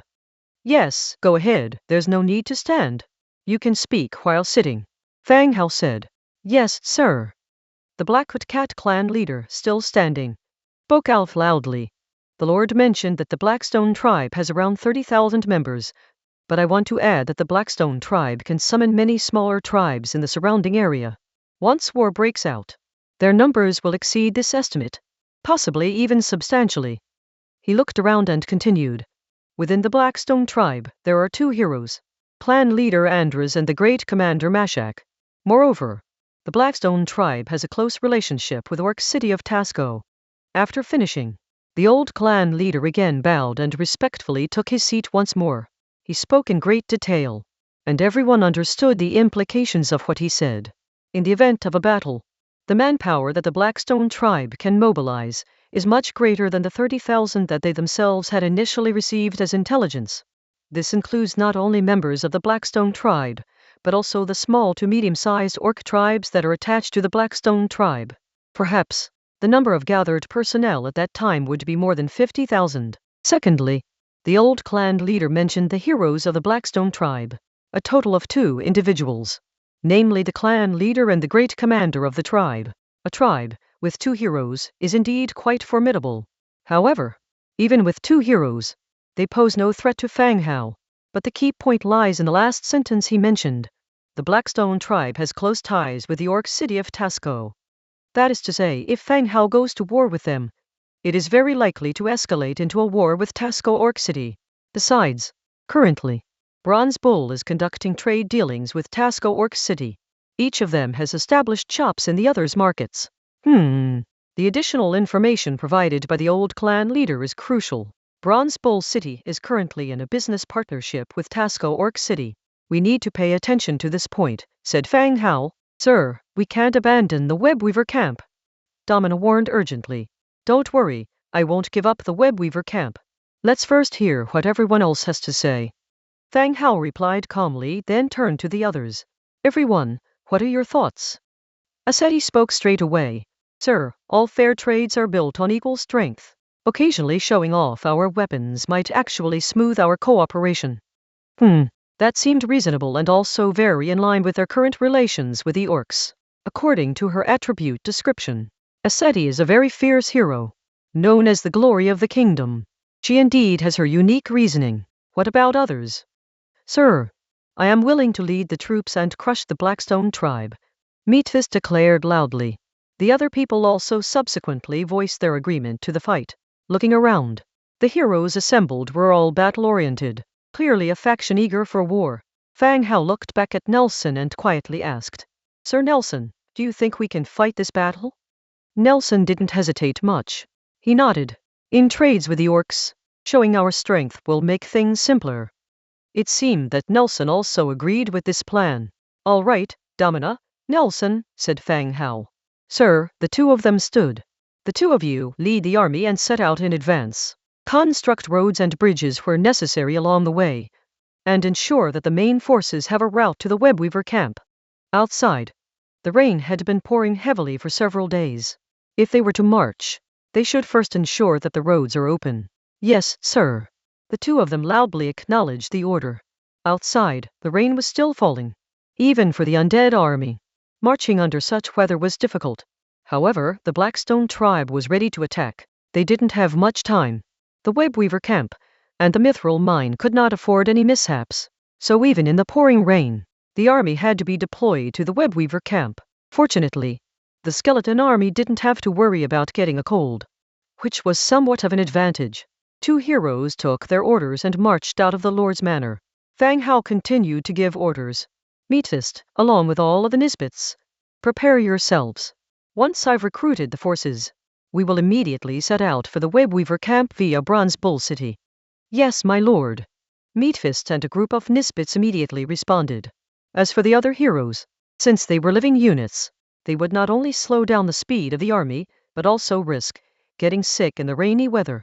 It would be easier for Fang Hao to join them via the transfer screen after the army arrived. This would avoid a lot of trouble. As for Nelson and Blackthorn, Fang Hao planned to have them stationed in the main city and, in passing, let Nelson rest for a few days. After this battle, the hero corpses they would obtain would need Nelson to transform into skeleton heroes. All tasks were distributed. After everyone agreed without objection, they dispersed to attend to their tasks. Fang Hao had a bowl of soup prepared by Ira, put on his raincoat and stepped out again. The raindrops beat down on his body, heavy like falling stones. Thud, thud, thud. Before he could go far, sounds of footsteps stepping on the rain-soaked ground came from behind. Angia came running up to him and draped her arm around his shoulder. I'll protect you. What's there to protect in the city? You never know. The rain is so heavy, one might slip and break an arm or leg. or maybe fall into a puddle and drown. If anything happens, I can save you, Angia stated. Thanks for your concern. But I'm starting to get scared the more you talk, Fang Hao said, feeling speechless. The two quickened their pace to the barracks, where Fang Hao planned to recruit troops. The forces stationed in the main city totaled 750,000. He didn't plan to move these soldiers. After all, he was being targeted by the God of Light. If anything happened, these forces would need to protect the main city. Therefore, the troops to be dispatched to the Webweaver camp needed to be newly recruited. Thankfully, the accumulation over time of the wriggling spine in the warehouse had reached a staggering level. More than 270,000. This number was frightening. Under his 100-fold boost, the force had become astronomical. They could probably sweep across any force. It would not be a problem. Of course, there was danger if the enemy had quasi-gods or higher. A single skill from them could wipe out a large number of troops. First, he came to the skeleton conversion field to recruit converted troop types. Currently, the skeleton conversion field had unlocked Skeleton Beast Tier 1, Skeleton Soldier Tier 1, Skeleton Wolf Tier 2, Skeleton Ostrich Beast Tier 2, Skeleton Warrior Tier 3, Skeleton Giant Bat Tier 3, Skeleton Ghoul Tier 3, Skeleton Bat Knight Tier 5, Skeleton Troll Tier 5, Skeleton Pseudo Dragon Guard Tier 6, Skeleton Troll Cyclops Tier 7, Skeleton Mantis Man Tier 8, Undead Centipede Tier 9, and Bone Dragon Tier 10. Recently, Fang Hao hasn't explored the map much and hasn't unlocked any new troop types. Knowing that there were dragons among the enemy, Fang Hao first looked at the flying troops. For aerial units, he felt the Tier 3 Skeleton Giant Bat was very useful. The swarm tactics were hard for the enemy to defend against. Also, the Tier 5 Skeleton Bat Knight, unlocked today, was not bad. Contrarily, the Skeleton Pseudo Dragon Guard and Bone Dragon, although powerful, required dragon crystals for recruitment, which Fang Hao didn't have at the moment. After giving it some thought, he first recruited those two types of flying units. Skeleton Giant Bat, 3 wriggling spines, 1 bloodstone. Skeleton Bat Knight, 5 wriggling spines, 2 beast teeth, 1 death trace. Confirm recruitment. 100-fold amplification triggered. 101,000 skeleton giant bats recruited. 100-fold amplification triggered. Skeleton 1010 bat knights recruited. Since the death trace was also considered a rare material, Fang Hao had only recruited 1,000 skeleton bat knights. From thin air, a large group of aerial units materialized. The image of a skeleton bat knight was an orc riding on the back of a giant flying creature. Although named a bat knight, the flying creature appeared more similar to a winged dragon. All of you, wait outside the East City. Whoosh! All the flying units changed direction and flew towards the city outskirts. With the troops leaving, Fang Hao began to check the attributes of the new troop type. Skeleton Bat Knight Tier 5 Faction. Undead racial traits: Death, Hollow Skeleton. Weakness to Light, Flight. Skills: Fast Flying, Aerial Throw. Innate Skills: Intermediate Javelin Mastery, Intermediate Flight Mastery, Intermediate Throw Mastery. Fast Flying Active. Increases flying speed by 30% for 3 minutes. Aerial Throw Active. Throws a javelin dealing an extra 35% physical damage, with a 50% chance of penetrating the target. Description: the riders always carry a plethora of peculiar items in their backpacks, which they would dump out once they arrived above a destination. The attributes of the Bat Knights were quite admirable. Their greatest advantage was their strong air-to-ground combat capability. From the description, it was clear that Bat Knights could throw various items downward, not only limited to javelins, for instance, toxic potions, or even the explosive devices at Fang Hao's disposal. These could all be hurled by the Bat Knights, and by then, the bombing effect would be much more significant than that of a skeleton giant bat. That counted as a decent flying unit. Having completed recruitment of the airborne troops, Fang Hao proceeded to recruit skeleton trolls and skeleton minotaurs. Due to a lack of unique materials, Fang Hao decided to forfeit the 7th tier Cyclops and instead recruited normal skeleton trolls that were only 5th tier. Anyway, strength in numbers was the key to winning a battle, and those rare materials could be used for more advanced units later. 100-fold amplification activated. Recruiting 101,000 skeleton trolls. 100-fold amplification activated. Recruiting 101,000 skeleton minotaurs. Great masses of skeleton-type units emerged. Go and stand by outside East City. The skeletons immediately turned around and marched towards the city outskirts in perfect unison. Upon completing recruitment at the transformation field, Fang Hao continued to the barracks. At the barracks, he began large-scale recruitment. 100-fold amplification activated. Recruiting 101,000 skeleton warriors. 100-fold amplification activated. Recruiting 101,000 skeleton spearmen. 100-fold amplification activated.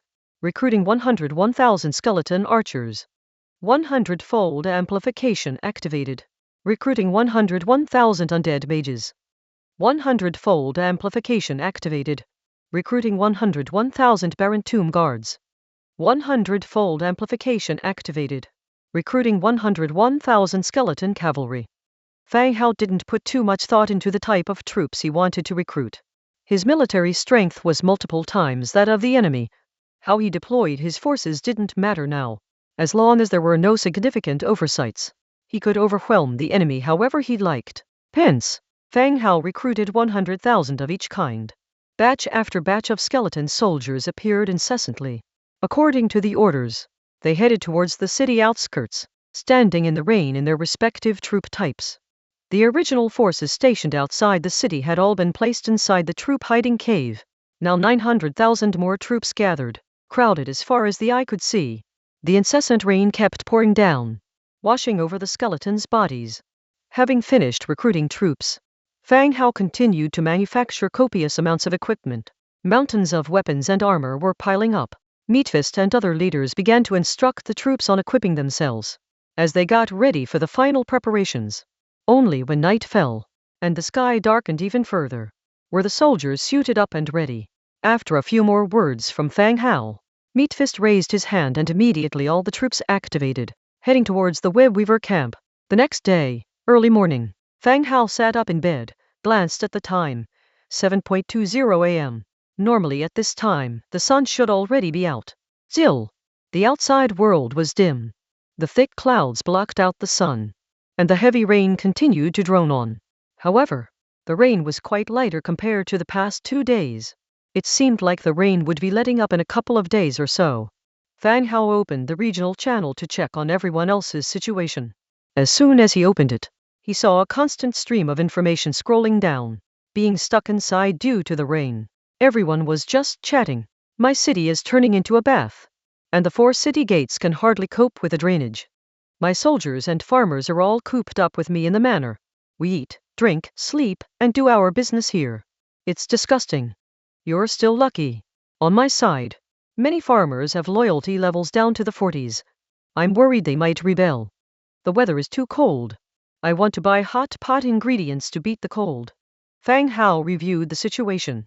He reduced the prices of his clothes and hot pot ingredients listed for sale. There's not much he can do about this natural disaster. His land had a drainage system that helped a lot, so it wasn't too badly affected. However, since the drainage system was part of the building blueprints, it couldn't be sold and they would have to deal with this on their own. Looking at the situation, the rainfall volume has been decreasing over these 2 days. He estimated that the rainy weather would end soon. All they had to do was to bear with it for a few more days. After checking the regional channel, Fang Hao checked his sound transmitting shell. Meatfist hasn't sent any messages back yet. It seemed that the heavy rain last night did impact their march. They marched all night, but they still haven't arrived. Dressed up and got out of bed.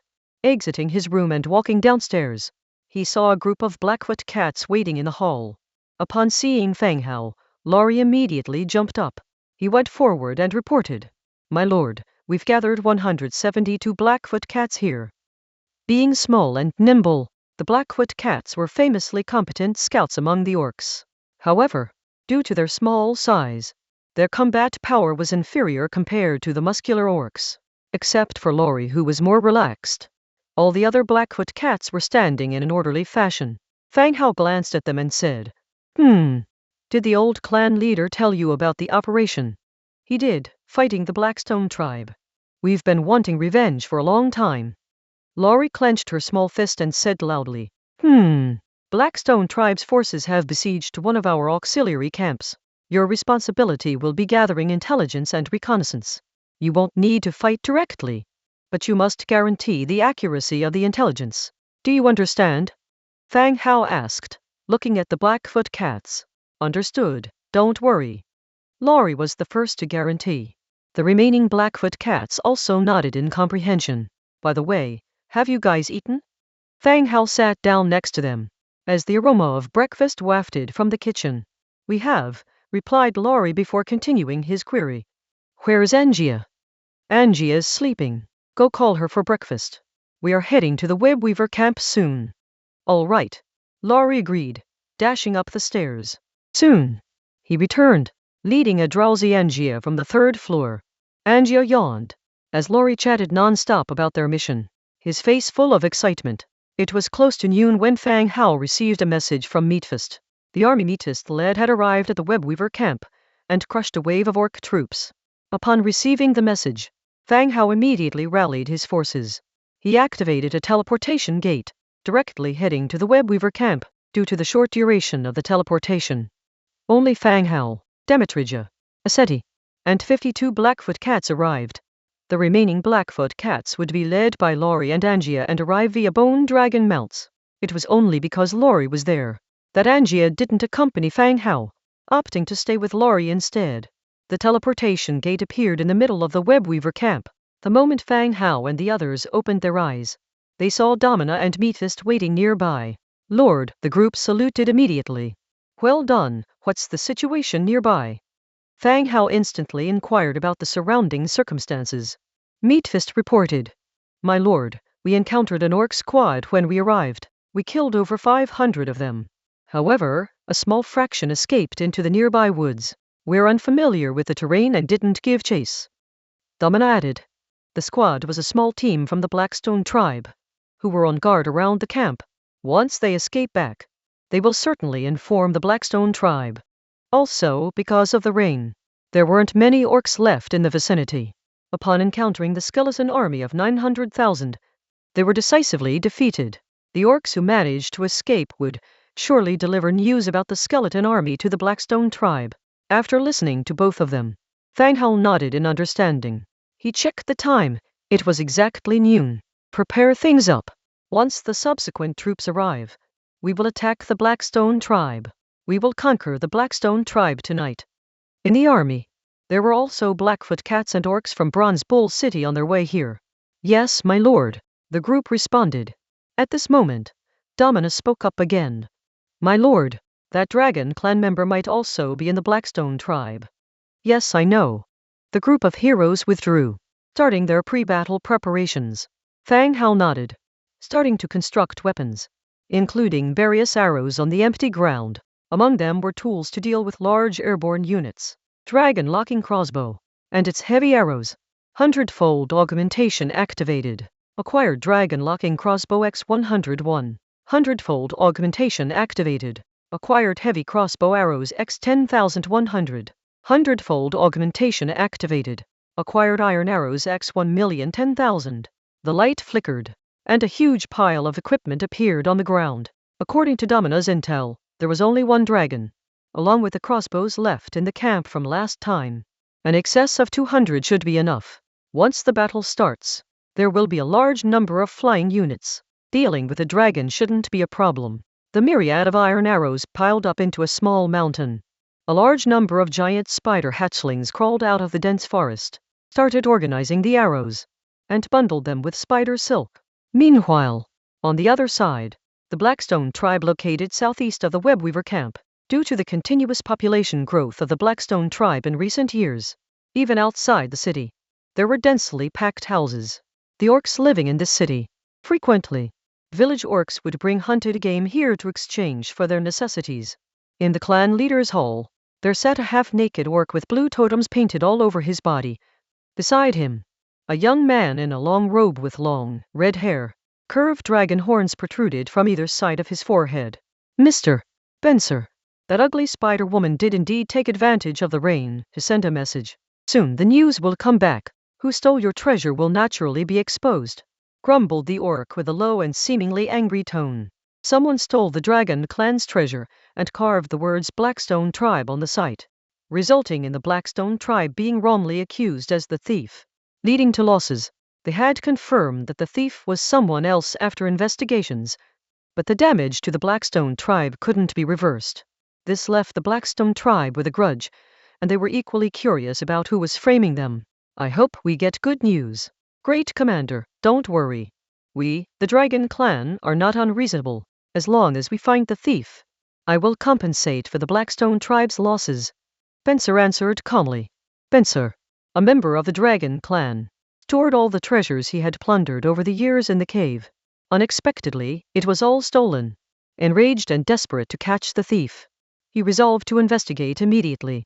Upon becoming heroes, the Dragon Clan could morph into human forms. Maintaining their dragon form would consume a tremendous amount of energy. Hence they would usually preserve a human-like shape to minimize energy consumption.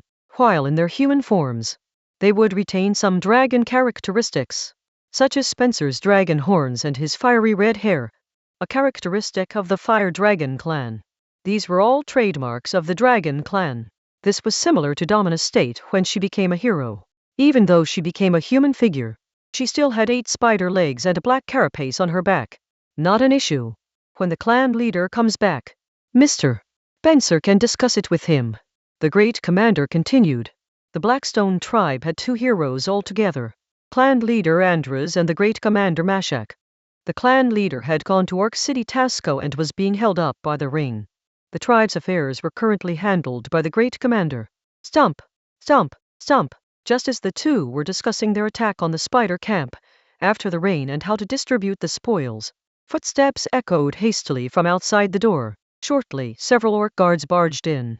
Before the great commander could voice his reprimand, 2 orc guards rushed in carrying a grievously wounded orc. Blood soaked and rainwater stained the floor. The orc's grave injuries indicated a battle had occurred. What happened? The great commander's voice dropped even more. The wounded orc answered weakly. Great commander, the spiders. They brought backup and scattered us. Many are dead.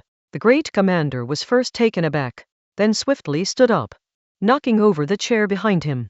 Those ugly, sickening spiders actually had helpers.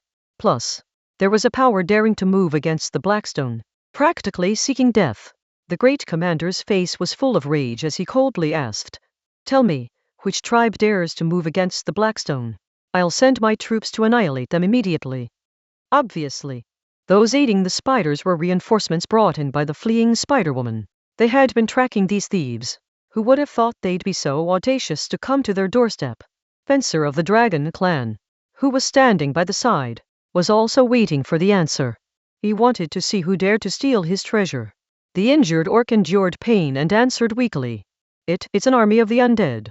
There are many of them. Tens of thousands or even hundreds of thousands. You are sure it was the undead? The great commander confirmed again. They were aware of every tribe and power, but they could never imagine that there was a large-scale power of the undead. If there were, they would have started a war long ago. They wouldn't have waited until now. Moreover, why would the spiders be connected with the undead? Yes, the undead, many undead. Hurry. The injured orc continued, but finally passed out due to his wounds. The great commander and the Dragon Clan exchanged glances, skeptical about this information. They were about to conduct an investigation. Then, the sound of footsteps rose again from outside. Immediately afterwards, the door opened, and one wounded soldier after another was brought in. Every single one of them had the same story. In the depths of the forest where the spiders lived, there appeared a large army of the undead. Their numbers had reached an uncountable degree. They were lucky to have escaped. Only upon hearing this did the great commander and the Dragon Clan realize the severity of the situation. The undead army was real and exceedingly colossal in size. The great commander looked extremely grim. After thinking, he immediately ordered, "Send scouts to investigate the situation in the spider forest. At the same time, gather the army. All the troops of the affiliated tribes gather under the city to prepare for battle." Yes. The guard took the order and immediately passed on the message. At night, the rain was still falling non-stop. Outside the Blackstone tribe, a massive orc army was gathered. Apart from Blackstone's own army, it also included forces from all nearby medium and small villages and towns. The total number of troops neared 70,000. It was with this force that the Blackstone tribe maintained its current status. Since it was defensive warfare, there was no need for baggage. All the villages received orders from the Blackstone tribe and gathered here. Everyone knew that there would be a fight, but they didn't know who the enemy was. The orc army was on the left wing. A small team formed by humans. They were clustered together, each topped with a rain cover, waiting for the next command. The raindrops hitting their bodies turned their faces pale with cold. 3 lords huddled together in a small tent, whispering, "What insanity are these beasts up to? Up in the middle of the night, not sleeping, and leaving us freezing here," one asked in a low voice. Another person hugged himself tightly, his teeth chattering. Look, they seem to be preparing for war. So many people have gathered. They seem to be ready to fight till death. The loyalty of my troops is less than 50. I fear they may turn against me before the war even begins." The last one, who was said to have less than 50 loyalty, his grave is now overgrown with grass. "You've managed to survive for quite some time. By the way, where is Brother Tang? Doesn't he know what's happening this time?" "Brother Tang is still in the city. We'll ask him when he comes out, to find out what's actually going on," said another. Before long, the leaders of each tribe walked out of the camp. A human man followed them out behind a female orc. After a greeting, he returned to his own team. Seeing the man approaching, the 3 men in the tent immediately rushed out to greet him. "Brother Tang, got any news?" "Half into the night. I've been frozen till I'm almost peeing," one of them said. The man called Brother Tang was named Tang Kai, with the backing of the Blackstone tribe, as he was favored by the tribe chief's daughter. He thrived. The other 3 men also survived due to Tang Kai's influence, and they all became affiliated villages under the Blackstone tribe. Wearing leather armor, Tang Kai replied directly, "They say that the enemy is a group of undead. The number must be significant, otherwise they wouldn't gather so many people." The other 3 were stunned. This area was the orcs' territory. If they said there was an undead cave or something similar, it would be understandable. But a large-scale undead force appearing here was unbelievable. Lately, there are indeed quite a few rumors about the undead. Many have claimed they've seen the undead army. Perhaps they are all talking about the same group, someone said. From time to time, people would post a photo or two, all about the massive white bone army. Those massive, daunting images scared people just by looking at them. Because of this, the channel was filled with people used to grand spectacles, creating a situation where photos of battles with merely hundreds or thousands of soldiers were disregarded. Such images would even provoke a wave of ridicule. "This is what you call a battle? Even the fights at my village have more people." These kinds of remarks frequently appeared, making your battles seem less intense than a squabble between 2 dogs in the village. Because of this, unless it was a large-scale war, people hardly posted pictures of it in those channels. "I have to take a picture, or I might never get this chance again." One of them opened up the Book of Lords and took a picture of the orc army from afar. It is raining, and it's nighttime. Even though the visibility is poor, the photos taken by the Book of Lords are still clear when directly sent to the regional channel. After showing off, the group continues to chat. "I remember last time someone said the undead army had connections with Fang Hao. Could it be the same this time?" One of them spoke up. "No. Don't you guys know the recent happenings about Fang Hao in the channel?" Another one leaned in a bit, speaking in a low voice. "What happened?" Someone claimed they saw Fang Hao. Also, the reason Fang Hao was so powerful is because he was helped by a widow whose husband died. It has nothing to do with the undead. Damn, a kept man. Before they could finish the sentence, they closed their mouth immediately. They secretly glanced at Tang Kai.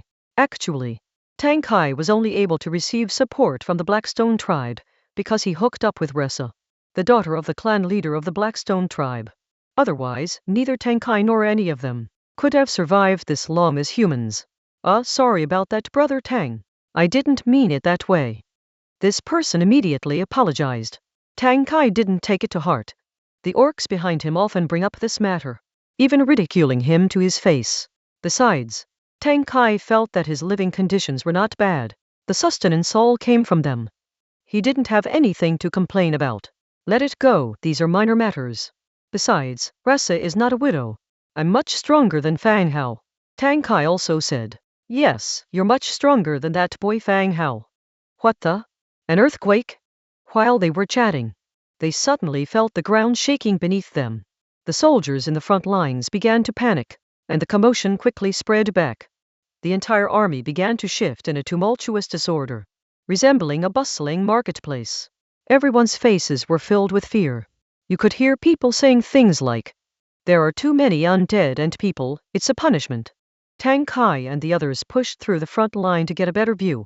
Under the dim moonlight, vague figures were slowly approaching through the darkness. As the blurry figures drew closer, a regiment of skeleton warriors, marching in unison, began to come into everyone's sight. The ground shook in step with the marching skeletons. The orderly march drowned out the drumming of the pouring rain in a rhythmic resonance. Both the orc army and the civilian soldier squad of these 4 transmigrators turned ashen-faced at the sight of the endless swarm of the White Bone Army. They were right after all.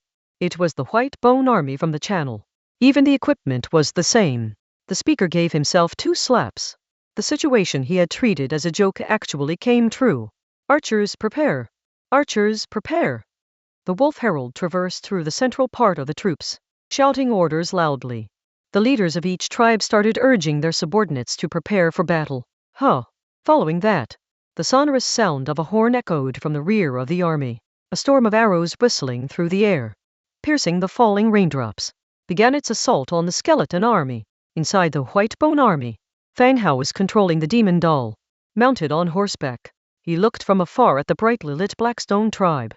Compared to the darkness of his side, the orc side could see things more clearly. The walls of the city and the beneath it were filled with a large number of orc troops. Evidently, they had already prepared by scouting in advance and knew of his army's approach. "My lord!" The unexpected voice made Fang Hao shiver all over. He turned his head to look and saw Laurie standing behind him. Blackfoot cats, the family who moved without making any noise, especially when surrounded by the sound of tramping through water by the army. Fang Hao didn't even sense Laurie's approach. "Laurie, you startled me." I'm sorry, sir. We found the location of the enemy's commander. They're in a building near the city gate with nearly 1,000 guards. There's quite a bit of risk in staging an assassination." Laurie got straight to the point. All the way here, the Blackfoot cats served as scouts delivering information. Especially in this weather. The sky was exceptionally dark. It was very difficult for anyone to notice the small size of Blackfoot cats. This time they even managed to find the site of the enemy's command. No need for assassinations, it's not worth the risk. Once the battle begins, you all do not have to participate in the fight.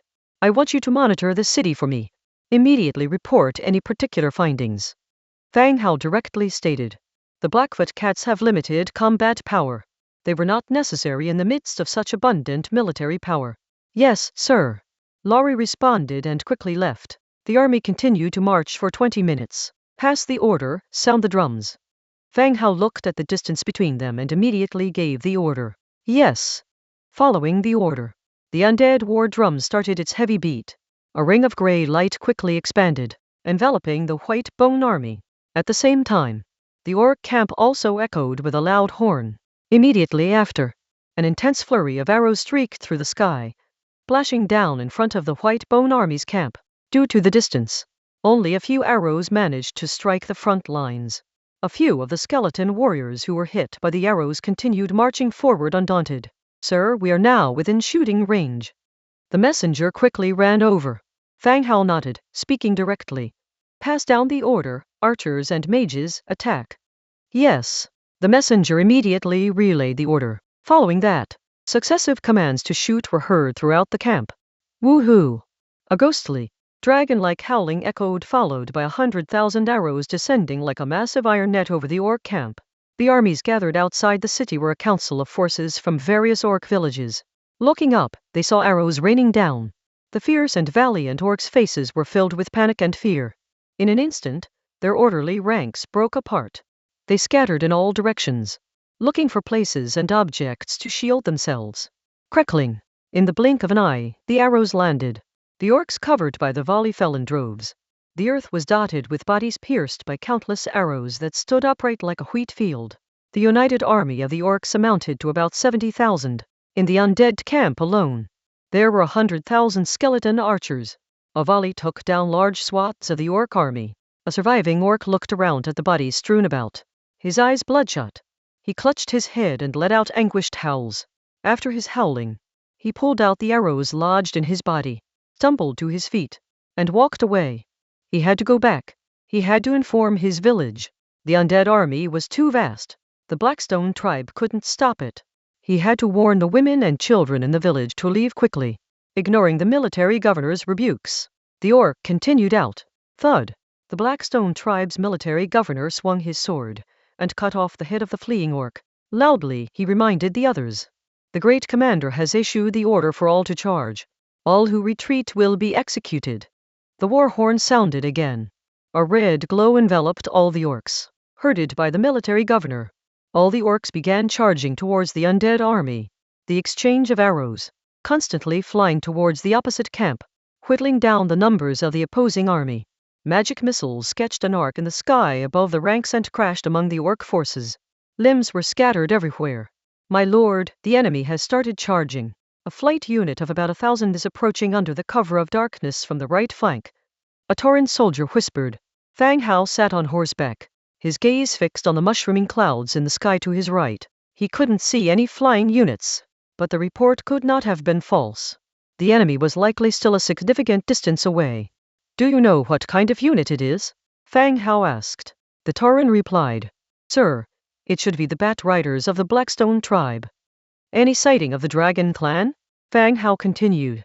According to Domina's intelligence, the Blackstone tribe had Dragon clan members, so he had to be cautious. No mention of the Dragon clan in the report from the front. My lord. Good, let Meatfist take command of the infantry. Deploy the skeleton giant bats. Intercept every enemy flight unit, directed Fang Hao. Yes, sir. The Tauren soldier turned and left. Behind the ranks, an enormous swarm of skeleton giant bats soared into the sky. Using the cover of the dark sky, they flew straight into the oncoming enemy flight unit. Follow me, kill them all. As the orc army approached, Meatfist issued the attack order. With himself at the front, accompanied by many close-quarters infantry, they charged straight at the enemy forces. Bang! Bang! Bang! With each punch Meatfist threw, a fan-shaped blast was created. All enemies within 3 meters were blown away, forming a series of vacuum zones. Behind Meatfist were countless towering skeleton trolls and barren tomb guards with dual swords. Without any intentions of defense, they directly plunged into hand-to-hand combat. The forces of the two sides clashed at the center of the battlefield.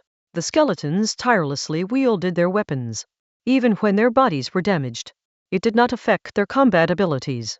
Under the enhancement of the undead war drums, the even recently fallen skeletons got back up, discarded damaged parts, replaced them with bones from their comrades and rejoined the fight. Behind Meatfist and others, a line of shield barriers formed by skeleton warriors started pushing forward. Step by step, like a bulldozer, they pushed the orcs to retreat. Any orc they encountered along the way that wasn't completely dead was finished off by the following skeletons. The entire army was like a meat grinder, constantly advancing, continuously killing. The ground was carpeted with bodies, blood mixed with rainwater to form rivers. Now, the orcs realized the stark reality. The undead army in front of them was fundamentally different from the wild undead they had encountered before. Not only did the undead have numbers far greater than theirs, they were also superior in terms of equipment and organization. This was a war they could not possibly win.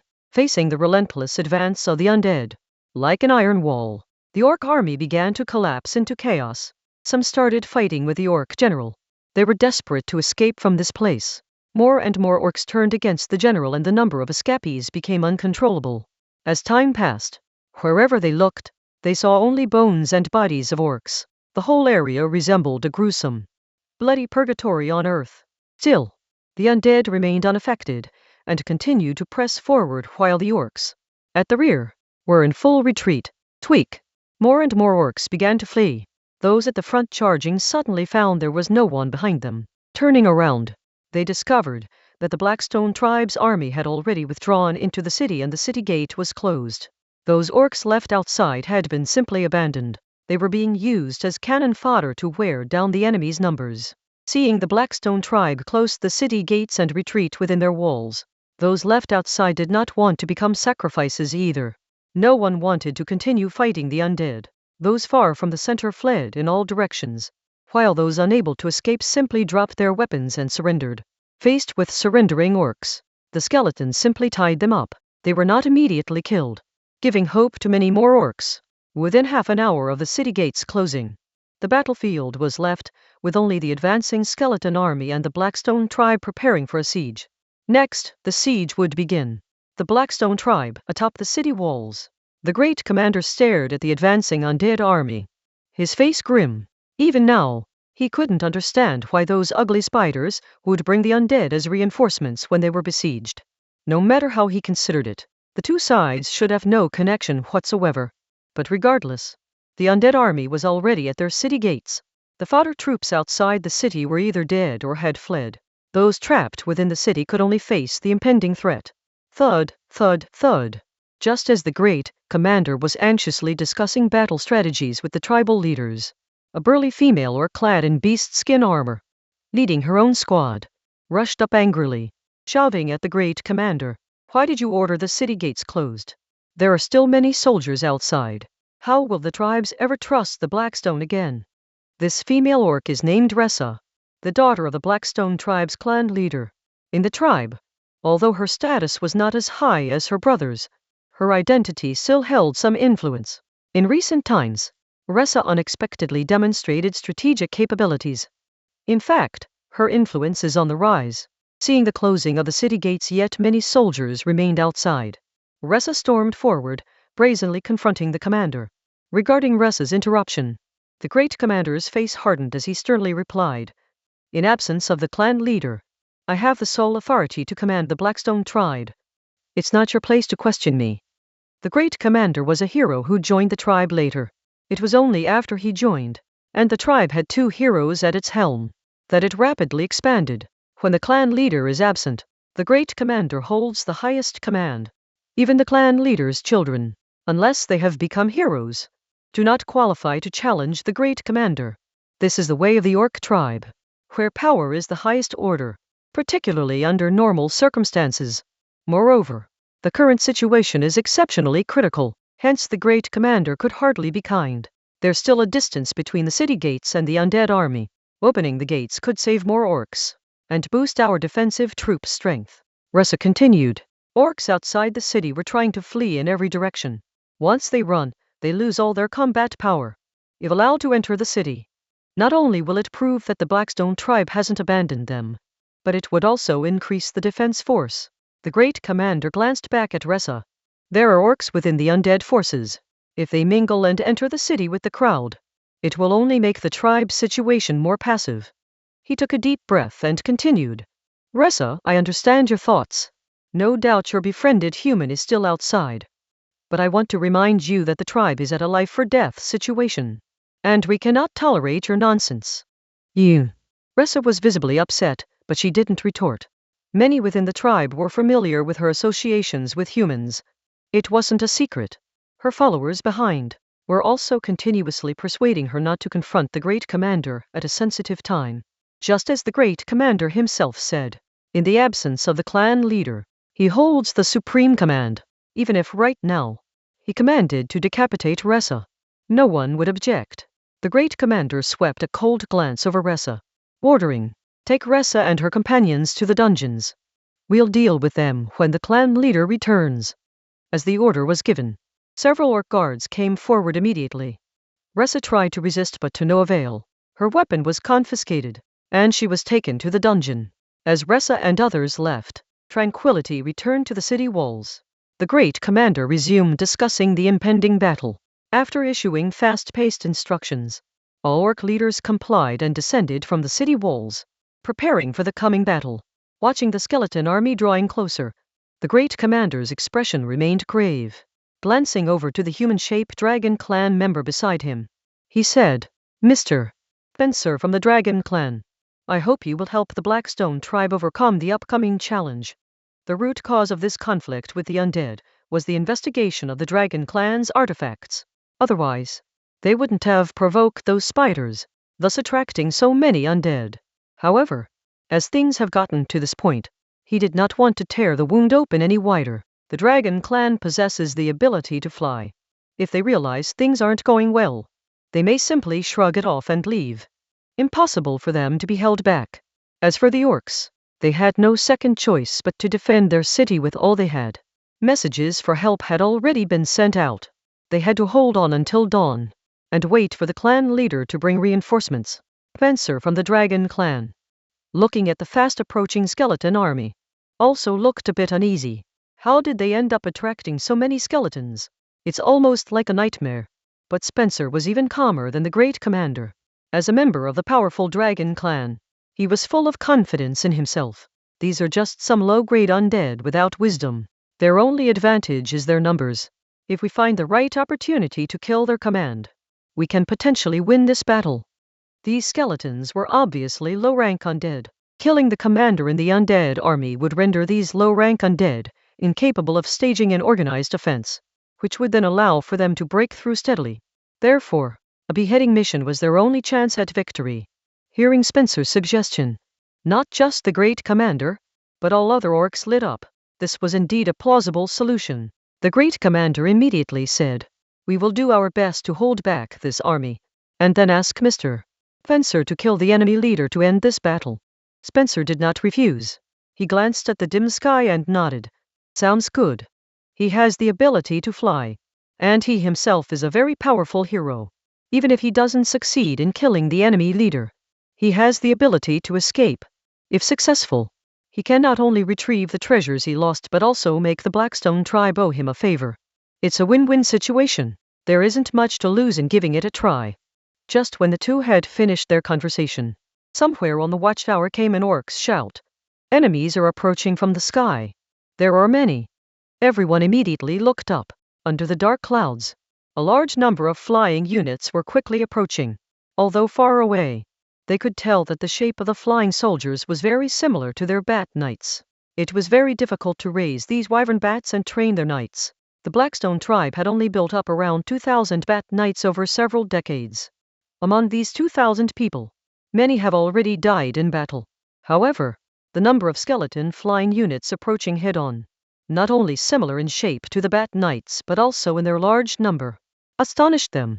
The great commander did not dare to delay and immediately ordered, "Archers, get ready and stop the undead from approaching."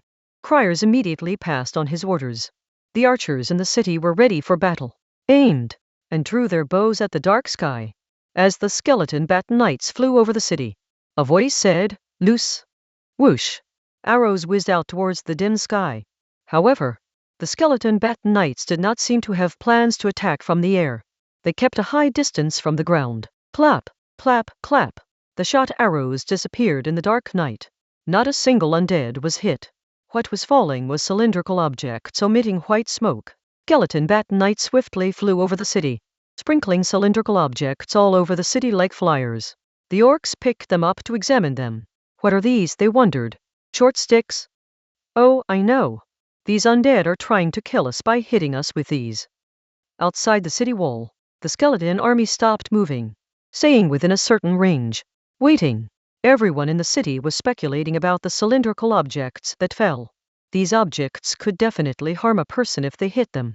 But why were these things shaped like this? It would be more lethal to throw stones from a high altitude. An orc, carrying a cylindrical object, ran towards the city wall and shouted, "Great Commander, the whole city is filled with these things. Do you know what they are for?" Just as he approached, the smoke from the cylindrical object he held had burned up completely. Boom! An explosion sounded, making ears ring. Under the watch of the great commander and others, the orc was instantly blown to pieces, where even the cobbles under his feet were crushed to debris. Before the great commander could say anything, boom, boom, boom! There were dense explosions all over the city.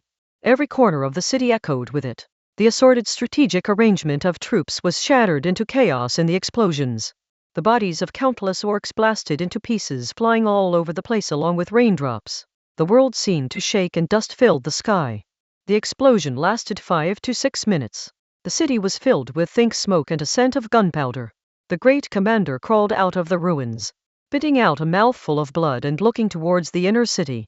Wherever he looked, all he saw were ruins, the mutilated bodies strewn everywhere, and his clansmen howling in pain. With bloodshot eyes, the great commander grimaced in distress. It was over. The Blackstone tribe was over.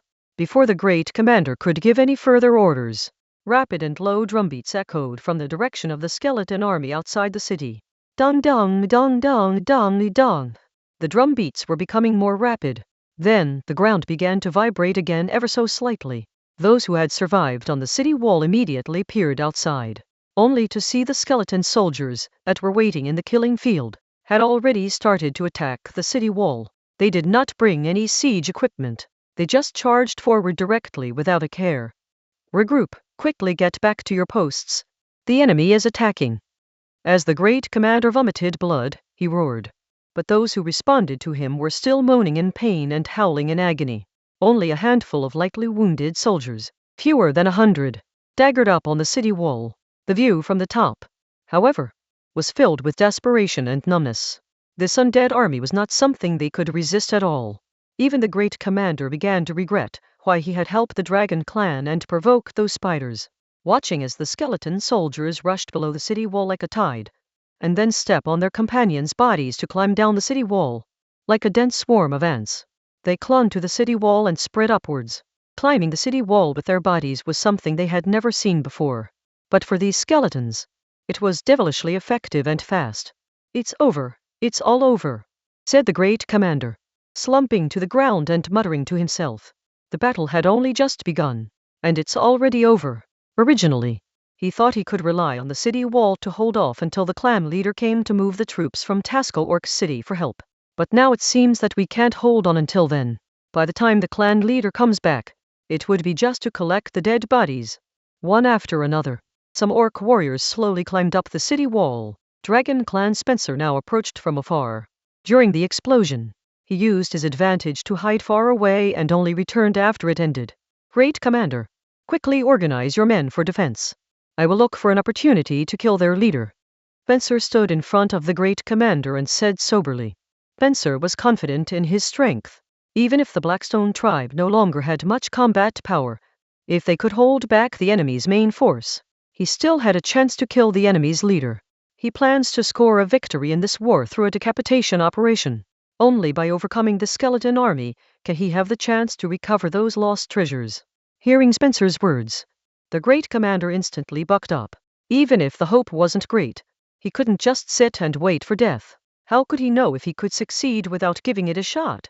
All right, I will instantly organize a defense, the great commander hurriedly said. Spencer nodded, jumped down from the wall. His human form changed into a huge red dragon and he soared into the sky. In the blink of an eye, he disappeared into the dark, low-hanging clouds. The great commander, without any hesitation, stood up and roared loudly at the city below. He spurred the orcs who could still stand to grab their weapons, climb up the city wall, and defend against the undead warriors who were swarming up. Very soon, the skeleton warriors reached the city wall. They grabbed the iron sword in their mouth, turned their stiff skeleton head, and set their eyes on an orc ahead. Flash! The orc seized the opportunity and took the initiative, kicking the skeleton warrior off the wall with one foot. However, numerous skeletons hung densely outside the wall and kept climbing up to launch an attack on the soldiers inside the city. Very soon, the city wall turned into a battlefield. The orcs and undead began killing each other for control of the city wall. Skeleton Army Central Location. Fang Hao was still sitting on the horse, watching the battle on the city wall. His white bone army had surrounded the city on all sides, and now it was only a matter of time before they took the city. Combined with the recent dense bombing inside the city, the orcs' defensive power had already been severely damaged. This made their following attacks much easier. My lord, we caught a team of humans in the woods on the right. Aseti wanted me to ask if we should execute them directly. A Tauran warrior came over and reported in a deep voice. The orc army outside the city was scattered and fled to the dense forest on both sides. Fang Hao asked Aseti to lead the cavalry to chase and drive out the larger group of orcs to prevent these orcs from forming into groups again and harassing the army in the forest. Along the way, Aseti led the cavalry and killed many people, but they had captured a group of humans which made Aseti wonder how to dispose them. So he sent someone to report back. Hearing this news, Fang Hao found it unexpected. The previous battle was chaotic. Metist, the leading infantryman, had a more direct and bold fighting method, leading the army head-on. He quickly defeated the orc army. During the battle, he didn't notice the traces of humans. But to appear here, it must be a group of transmigrators. The human natives surely would not live in this area of the orcs, so the only possibility was the transmigrators. As for why they would help the orcs fight, they would have to be captured and interrogated. Capture them alive. If they resist, kill them. Fang Hao said. Yes, my lord. The Tauren warrior responded and ran into the distance. At the same time, Fang Hao also began to wonder, how had this transmigrator been able to survive from the orcs?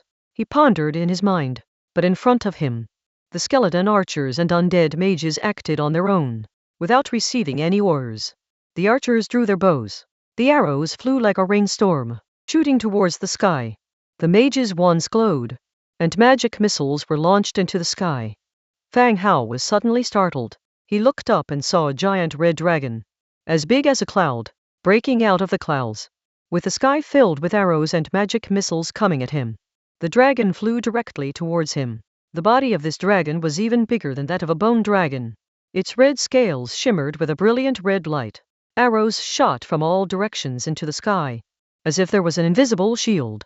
The forward arrows started changing direction along with the current, scattering around. The arrows rained down. Magical missiles struck the dragon's body, setting off a light glow. The sturdy dragon's scales blocked the damage from the missiles, but the continuous explosion still disturbed the red dragon, slowing it down. The speed of the red dragon suddenly slowed down, just as a rain of arrows and missiles came again. The giant wings folded in, and the dragon suddenly dived down. Roar! After a roar, a blistering orange fire column blasted from its mouth towards Fang Hao's location. The enormous red dragon, wings spread wide, blocked out both clouds and moon. Plummeting downwards, it whipped up gusts of wind, scattering the arrows shot from all sides. Roar! With a thunderous bellow, a column of blistering fire spewed forth from the mouth of the dragon, sweeping directly towards Fang Hao's position. Where the fire column passed over, the ground was left charred and black, and skeleton soldiers enveloped by it were all turned to a fine ash. The fire column was fast approaching Fang Hao. Instantly, Fang Hao unfurled his wings, evading to one side.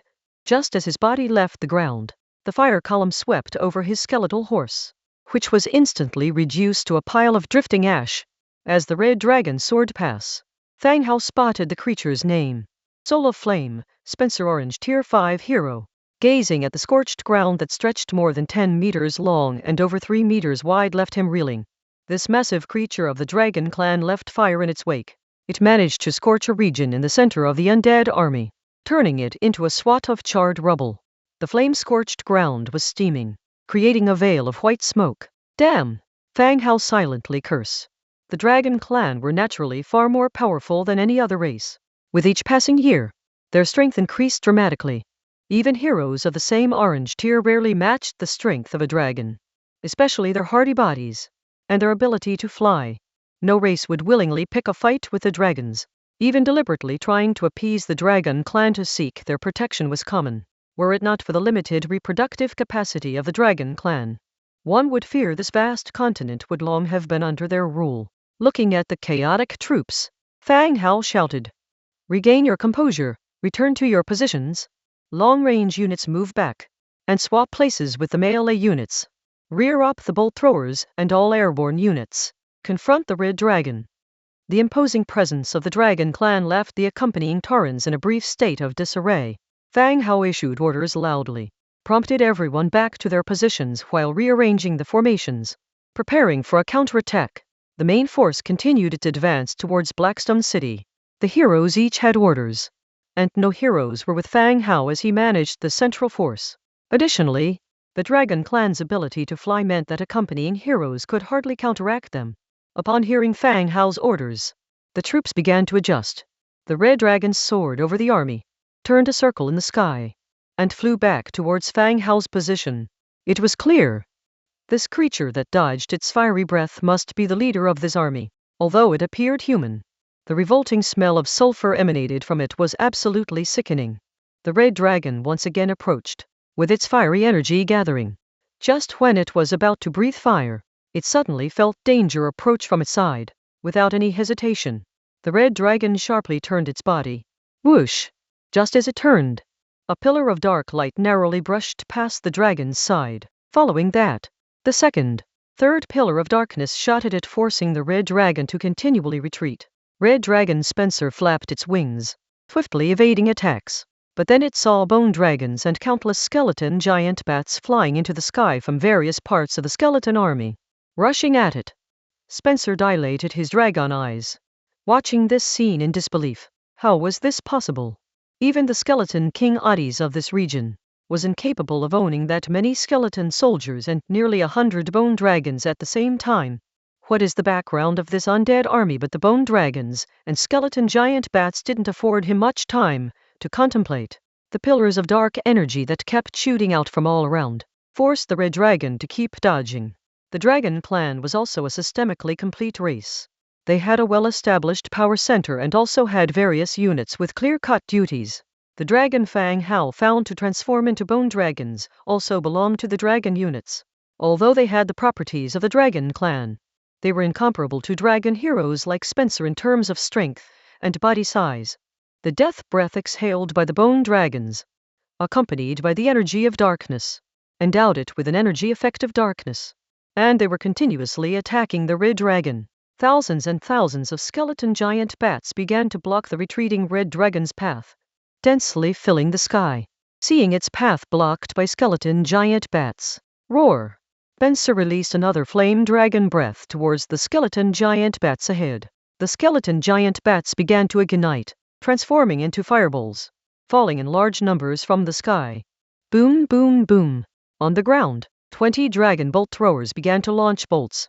Thud, thud. Unexpectedly, several bolts hit the body of the red dragon.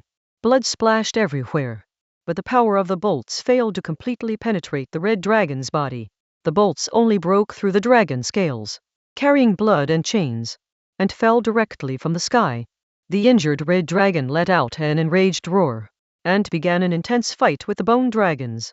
Red and gray-white dragon breath continued to shoot out in the sky, along with the thunder and lightning in the sky. The scene was spectacular and astounding. Watching the exciting battle in the sky, Fang Hao was deeply worried. This red dragon really was difficult to deal with. Even with an army of nearly 1 million, he didn't have a good combat tactic against this red dragon. Entangled with the bone dragons, even the bolt throwers below couldn't launch their bolts. And in the sky, the skeleton giant bats were being burned into fireballs, constantly falling from the sky. The siege of more than 100 bone dragons did not show any signs of victory. The recruitment conditions for bone dragons were quite harsh. Losing even one would greatly distress Fang Hao.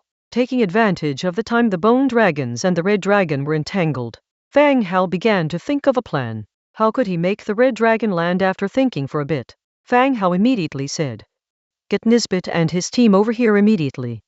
The messenger ran off again.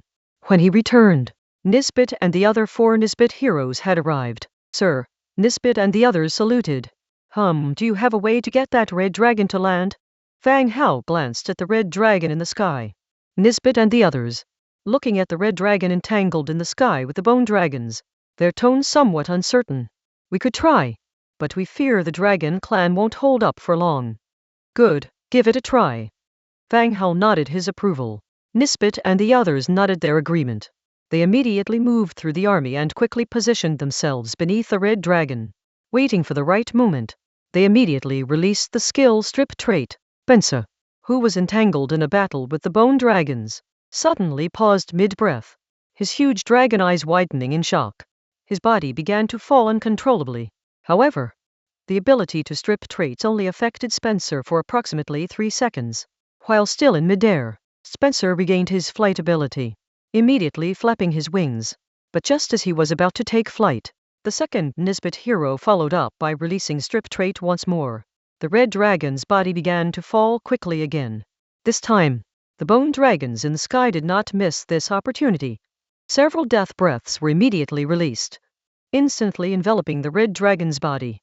Deprived of the ability to fly, Spencer was like a giant target, unable to dodge in the slightest. Meanwhile, the huge energy blast accelerated the red dragon's descent. The areas being burned, the red dragon's scales started to show signs of charred and shedding. He had very serious injuries. Just as the red dragon tried to turn and fight back, the powerless feeling of not being able to control his wings attacked again, causing his body to continue its rapid descent. Below, the skeleton soldiers, densely packed, raised their spears, aiming at the red dragon's landing spot. The expression on Spencer's face began to darken. If he were to fall, he wouldn't be able to survive the spears, let alone kill all those skeletons. The city walls of Blackstone City had already been taken over by the undead. The thought of fleeing began to rise in his heart. As he thought this, the bone dragons released several more death breaths, enveloping his body once more. This further accelerated his descent. Boom! With a muffled noise, the red dragon heavily crashed to the ground. The erected spears pierced the body, causing bright red blood to splatter in all directions. Before the red dragon could stand up, the surrounding undead that had been waiting pounced on him, instantly surrounding the red dragon's position. The red dragon's body swung wildly, flinging waves of skeletons away. Every time he tried to flap his wings and take off, he would be quickly suppressed by the skeletons rushing at him from all sides. The huge body was covered in skeletons, like a sticky rice ball. Watching the red dragon fall from the sky, Fang Hao breathed a sigh of relief. In the sky, the bone dragons and the skeleton giant bat were unable to defeat the enemy, and he really didn't have a good solution. Especially for this kind of hero with a powerful body. They were like a free bird, coming and going as they pleased. If it hadn't been for Nisbet and the others becoming heroes and releasing strip trait having a temporary effect on heroes, his entire army might have found it very difficult to deal with this red dragon. Fang Hao contemplated. There was another angry roar from the direction of the red dragon. Bang! An explosion of fire flared up instantly. The surrounding undead were instantly killed or injured in large numbers. But when the red dragon tried to take this opportunity fly away, Nisbet and the others, who had been defending the surroundings, always managed to apply another strip trait. Just as he was about to take flight, the several Nisbets took turns releasing the skill, tightly locking down the red dragon. What followed next was a mobbing tactic to massacre the red dragon with numbers. Fang Hao was very familiar with this kind of combat method. The two fronts continued to be in battle. The city walls of the Blackstone tribe had been breached. The city gate was opened, and the skeletons began to pour into the city. The heavy rain continued, and the sky was filled with lightning and thunder. At this moment, loud footsteps echoed. Aseti led the cavalry, moving through the layers of troops, to stand before Fang Hao. Sir, these are the captured humans. Some escaped into the dense woods. We did not give chase too deep, Aseti said, mounted on his wind demon, the rainwater flowing down his armor. Surrounded by the cavalry were more than 20 humans. Besides the noticeable militia outfits, 2 could be identified as lords. The 2 were covered in mud, pale with lips tinged with some purple. They looked severely ill. Were there any other transmigrators? Fang Hao stared at the 2 transmigrators in front of him and asked in a deep voice. Hearing about transmigrators, the 2 looked at Fang Hao simultaneously. As they looked at Fang Hao's face, they were also able to confirm that he too was a transmigrator. Although Fang Hao was controlling a demon doll, under the enhancement of the demon mask, the appearance of the doll had no difference from his own. One could say that they both were Fang Hao, and completely identical in appearance. As if seeing hope, the 2 men recovered some spirit in their eyes and hurriedly said, "Boss, we are on the same side, we're on the same side." Fang Hao didn't answer him, continuing in a low voice. "Are there any other transmigrators?" They paused, thought for a moment, then said, "We were originally a group of 4, but now only 2 of us are left. We don't know whether the other 2 are still alive." The battle on the battlefield was intense. Dispersed by the undead army, they didn't stay together the entire time. By the time they fled, only the 2 of them remained. The survival chances of the other 2 were slim. Fang Hao nodded, asking further, "Why were you helping the Blackstone tribe?" This question caused a knot in the throats of the 2 men who had just begun to hope again. The lord in leather armor quickly replied, "We had no choice.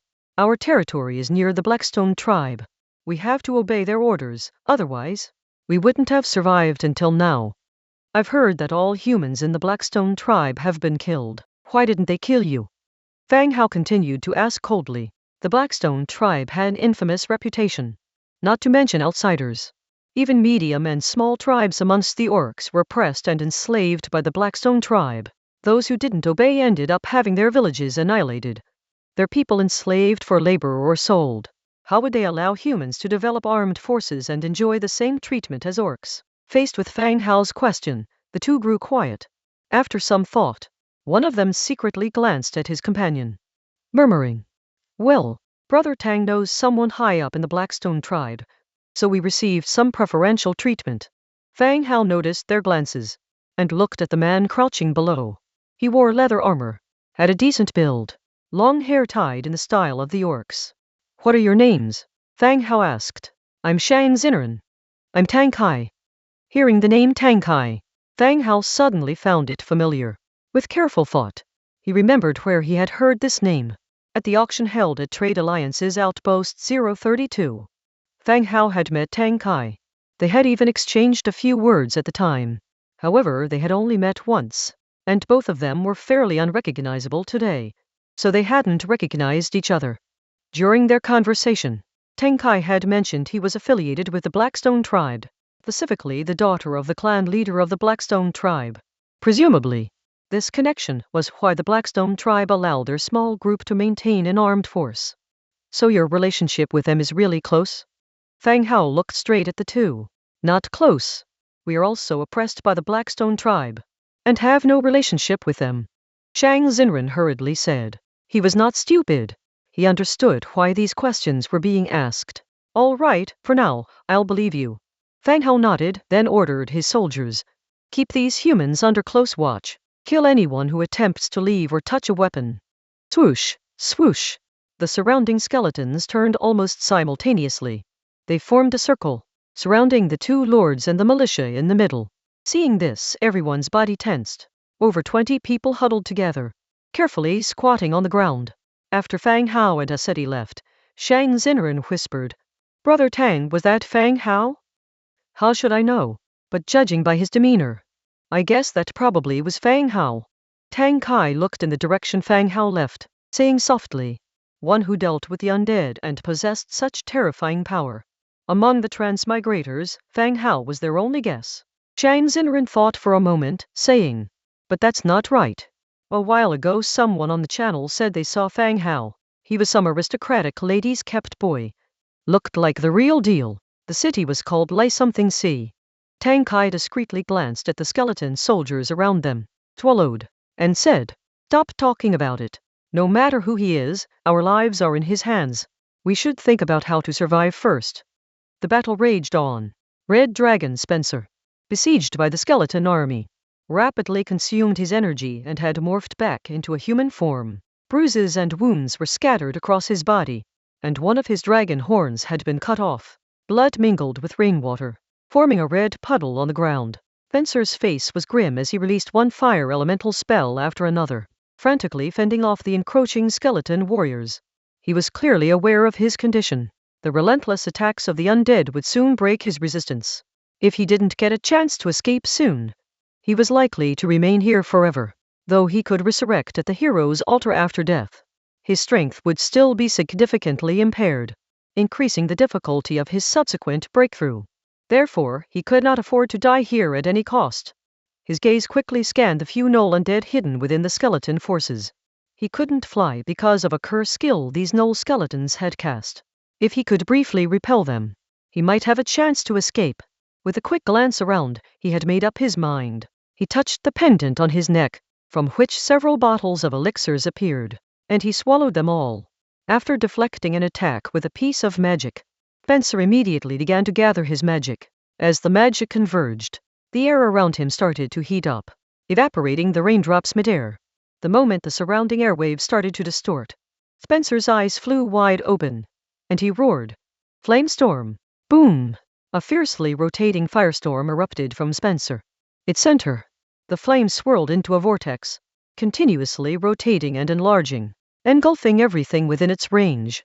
Skeleton warriors, flying missiles, incoming arrows. All of them were caught in the spiral, twisted up into the air, and then burned into ashes. The vortex kept expanding. The skeleton warriors, upon receiving their orders, quickly retreated to escape the engulfing vortex. Ugh! Spencer, at the center of the storm, vomited blood profusely. His body staggered, barely able to keep his footing. The strain of releasing the flame storm, added to his injuries, had now pushed his body to its limits.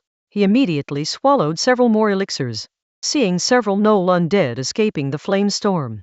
He mustered all the strength the elixirs afforded him, transformed into a massive dragon and flew into the distance. By the time the flame storm had dissipated, the red dragon had already flown a great distance. Fang Hao was watching from afar, and a surge of surprise rushed through him when he noticed the fleeing dragon. If the dragon managed to escape and bring back the dragon clan as reinforcements, things would get tricky. He immediately ordered, "Nisbet, all of you, lead all the flying units after him, and make sure to kill him." "Yes, sir." Several Nisbets quickly mounted the bone dragon, leading a troop of flying species after the red dragon. The red dragon had been heavily injured. Even if it managed to fly, it could not possibly be as fast as before. Catching up and killing it should not be a problem. On the other side, the battle inside Blackstone City was nearing its climax. The city gates had been shattered. The flag of Blackstone lay among the ruins. The buildings reduced to rubble, and fires raged on despite the rain. The skeleton army had taken over the city walls from all sides. Their forces had fully penetrated the city, and were cleaning up the remaining orcs within. In the heart of the city, within a narrow corridor, the great commander of Blackstone, along with a few remaining orcs, had set up a makeshift fortification and was making their final stand. On either side of the corridor, a vast number of the skeleton army continuously launched their assaults. "Hold your ground. The Dragon Spencer is killing the undead leader. As long as their leader falls, these inferior undead will scatter." The great commander, wielding his battle axe, encouraged the orc warriors. Being trapped in such a confined space, they were unaware that the dragon had already fled. Nevertheless, the great commander's words still had a motivating effect. Leveraging the narrow passageway, the orcs had managed to hold out till now. Thump, thump, thump. A burst of footsteps sounded, and the advancing undead suddenly halted. The skeletons cleared a path, and the troll hero Meatfist confidently walked into their midst. After casting a glance at the orc warriors ahead prepared for defense, Meatfist said in a low voice, "Are you the clan leader of the Blackstone tribe or the great commander?" The great commander wiped the blood trickling down his forehead and stared defiantly at the gigantic troll skeleton in front of him. He countered, "What difference does it make?" "There is. I'd like to know who I'm killing," said Meatfist casually. Hearing these words, the great commander's face burst into anger yet again and retorted, "Humph, it's you ugly undead who will die." Meatus did not respond. He gathered power in his right fist and landed a massive punch. Boom! With a loud explosion, the defenses built by the orc warriors instantly crumbled. The orc soldiers behind were blown away like cannonballs. Casualties amongst them were horrendous.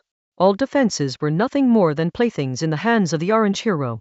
"Kill them all, and bring me the body of that hero," Meatfist calmly ordered and turned to leave. Receiving their orders, the skeletons once again pounced on the great commander and the others. But now without the fortifications, the battle had turned into close quarters combat. Within 5 minutes, the sounds of battle ceased. The Blackstone tribe had fallen completely. Fang Hao entered the city. Meatfist was approaching him. Behind Meatfist, 2 skeleton warriors were carrying the body of an orc. The body, barely recognizable and riddled with wounds, had obviously been dead for a while. "My lord, the battle has ended. We are now searching through each building for any hidden enemies," Meatfist reported. Fang Hao nodded. "Good work." Meatfist stepped aside and continued speaking near the corpse. "My lord, we only found a single orc hero during the battle. He appears to be the commander of this war, but we aren't sure if he is the clan leader or the great commander of Blackstone." "Only one." Fang Hao's brows knitted together. According to information provided by the wise old Blackfoot Cat clan leader, the Blackstone tribe had 2 heroes. One was the clan leader of Blackstone and the other was the great commander. Could one have escaped with their clansmen? "It isn't impossible. At present, we have only found one. We are still continuing our search," answered Meatfist. Fang Hao nodded and continued speaking. "Okay. Let's carefully search the entire city and also assign the task of cleaning up the battlefield. Although it is a hero's corpse, store it separately from the rest. The remaining corpses should be handled collectively." "Yes, my lord." Meatfist complied and began distributing the tasks. The body of the orc hero was separately wrapped in straw mats, while the other common orc bodies would be collected together for processing. The war had ended. Even if one hero had not been found, it wouldn't change anything. Blackstone City was surrounded on all sides. Unless that person also possessed the power of a quasi-god, it would be impossible to change the course of the war. The skeletons began to clear the battlefield, gathering wriggling spines and transporting corpses to a central location. The outside was a mess as the battlefield was cleared. Fang Hao, along with a Seti and a group of soldiers, went directly to the clan leader's hall. The situation inside the hall was a bit better. Only some traces of blood remained on the ground whilst the bodies had already been cleared. The architecture here still maintained the orcs' rough design. The floor was comprised of large stones, and the walls were adorned with swords and shields, as well as specimens made from the skulls of beasts. Fang Hao walked straight up the steps, and sat on the clan leader's throne. The instant his buttocks touched the seat, system prompts immediately appeared. Blackstone City has now become your affiliated city. You may rename the city here and control all resources of the tribe and affiliated villages. You may set a proxy ruler in the Book of Lords. The appearance of the system prompts meant that Blackstone tribe had become an affiliated city of Fang Hao. However, after this battle, the city was almost deserted. The conflict between the living and the undead usually leads to the death of one side or the other. There are quite a few orc villages around Blackstone City, which could be moved into the city later. But the loss of the population is not something that can be resolved in a short time. As for the ruler of this city, there is currently no suitable candidate. We will see who is suitable to manage this city later. Blackstone City. City level. Level 7 native city. Attributes: gold coin tax plus 10%. Or clan reproduction plus 10%. Description: a city with its own attributes that can bring various benefits, accelerating city construction and development. The level of Blackstone City had only reached 7. Its additional attributes were inferior to those of Belissi City or even Frostwind City. On the other hand, the resource reserves in the warehouse are quite abundant, storing a large amount of meat and leather. It's clear that the local orc tribes mainly engage in hunting and livestock. After looking over the city's data, Fang Hao continued to speak to a Tauren standing next to him. Take some people and search this place. Look out for gold, silver, jewelry, and any treasure chests. Yes, my lord. The Tauren followed orders, leading a team of skeleton warriors deeper into the city lord's hall. Once the Tauren left, the giant spider monster Domino walked in from the outside, followed by 4 skeleton warriors, 2 of whom were carrying a huge cocoon each. The 2 cocoons wrapped up the Transmigrators Tang Kai and Shang Xinren. With a thud, the 2 were thrown to the ground. Only their heads were exposed, and their faces were full of fear. Walking in and seeing the city full of corpses, the 2 were terrified. The battles they had been in were simply sending their troops to clean up the beasts around their territory. This was the first time they had participated in such a large-scale war. At the same time, it was the first time they had seen that the dead could be piled into a mountain. The water flowing on the ground was bright red. It seemed as though they had not entered Blackstone City, but rather, hell itself. What are your plans now? Fang Hao asked without giving them time to recover. Hearing Fang Hao suddenly speak, both of them shivered on the ground. When they looked above, there was only fear in their eyes. Big boss, what did you say? Tang Kai asked nervously. Fang Hao repeated, the Blackstone tribe is gone. What are your plans now? Oh, Tang Kai responded instinctively, turning his head to look at Shang Xinren with effort. After some thought, he quickly said, we didn't have a choice before and could only be the orcs' underlings, but now we want to follow your leadership. The Book of Lords has the ability to absorb, which isn't a secret in the channel. Moreover, the 2 had guessed that he was Fang Hao. Dong Jiayu and some other lords in the channel had become Fang Hao's subordinate city lords. The 2 of them had discussed it before. If they didn't want to be killed by Fang Hao, the best way was to become his subordinate city.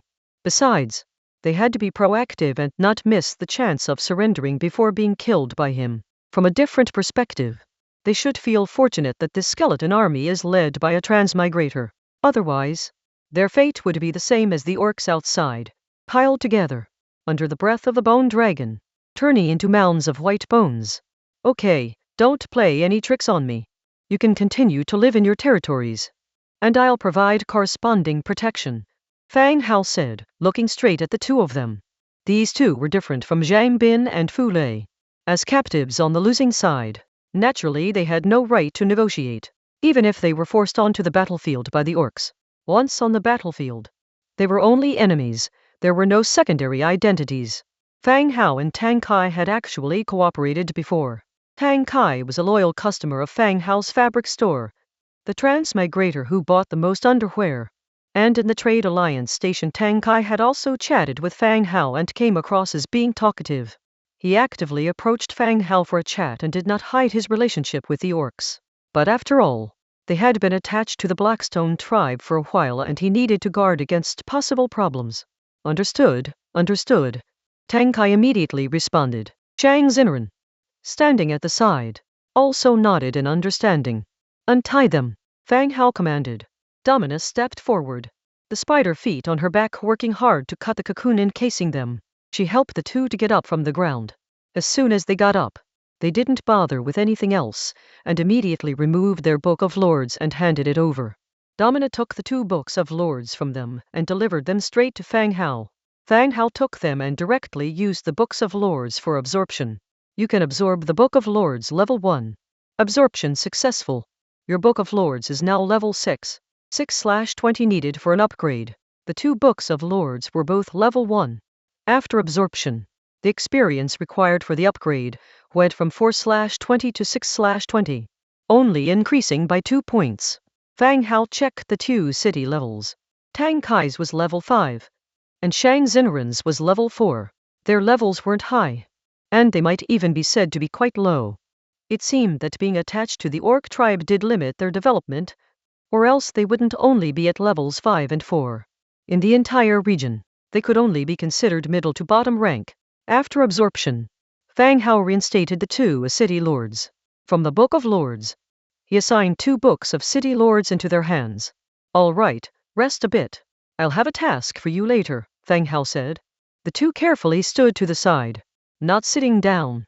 At 4 in the morning, the rain continued to fall, but compared to midnight, it had lightened considerably. At this time, Meatfist came back in, the soldiers behind him bringing in an orc, standing in the middle of the hall. Meatfist said, Master, we found the orcs' dungeon, where almost 1,000 orcs were hiding. This orc claims to be the daughter of the Blackstone clan leader and wishes to see you. The orc was pushed to the middle. Her gaze first fell on Tang Kai and Zhang Zinren, who were standing to the side. Fang Hao was also looking at the orc below. The orc was strong and tall, dressed in leather armor, with a red skin. Her chest was pronounced, yet she didn't have an abundant growth of hair like other orcs. Her bare arms and shins were quite clean. You wanted to see me? Fang Hao looked at the female orc. The orc frowned at the human sitting above, her face subtly changing. She couldn't understand why a human would be sitting in the leader's position after the tribe was captured. I want to see your leader. The female orc spoke in a deep voice. Clearly, she could not believe that a human could be the leader of this undead army, even if that tall skeleton hero called him master. Fang Hao wasn't bothered and replied, I am the leader. If there's anything you want to say it to me. Also, your time is running out. The female orc continued to examine him up and down. She then said directly, I am Brissa, the daughter of the Blackstone tribe's clan leader. I represent the remaining members of the tribe and surrender to you. I am willing to become your slave. After speaking, the female orc fell to her knees right there, bowing her head in submission. There were few people left in the Blackstone tribe, and all their key members had been killed in battle. The only one who could act as a representative was her, a woman who had been locked up by the great commander. She could also use her status as the tribe leader's daughter to fight for a chance for the remaining tribe members to survive. The orc's submission was very simple, to become slaves after defeat and let the victor do what they wished. Fang Hao looked at the female orc below without immediately responding. He nearly wiped out all the people of Blackstone City, and the surviving orcs would have seeds of hatred in their hearts. In the case of Frostwind City and the Troll City of North, he had indeed pardoned many people because those 2 locations needed a large amount of labor. At the same time, he also stationed a large army and heroes there to prevent uprisings. But for Blackstone City, whether to take these orcs as slaves or not, he was allowed to hesitate. What can you and your people offer me? Not killing you would only bring danger to me. Fang Hao continued. Orc Ressa pondered a bit, and immediately said, We can work for you. That is not enough to persuade me, said Fang Hao. Ressa's expression changed, her gaze scanning the Book of Lords on his waist. She immediately said, I am Ressa, and I am familiar with all the villages near the Blackstone tribe. I can help you make these nearby villages affiliate villages. It should be easier for me to do this than for your army. Fang Hao began to size up the female orc in front of him again. She was one of the few smart ones among the orcs, and what she said got his interest. There were many scattered orc villages near the Blackstone tribe. This included the orcs that had been gathered by the Blackstone tribe, then dispersed by Fang Hao. If there was a person to act as an intermediary and turn these villages into affiliates, that would save him a lot of trouble. Of course, the danger was also there. What if Ressa used this opportunity to gather these orcs to rebel against him? Even though he had sufficient soldiers and wasn't worried about that, if it happened it would be a big bother. After giving it serious thought, Fang Hao still shook his head. From what you are saying, I cannot trust you. You have used up your chance. Take her away. At these words, Ressa became increasingly anxious. She couldn't think of anything else that might convince the man in front of her, while the skeleton soldier at the side was already moving to remove her from the room. I can lead my people to work for you, and am willing to sign a slave contract with you. What else are you worried about? As the skeleton soldier dragged Ressa out, she kept shouting without giving up, but Fang Hao didn't say a word.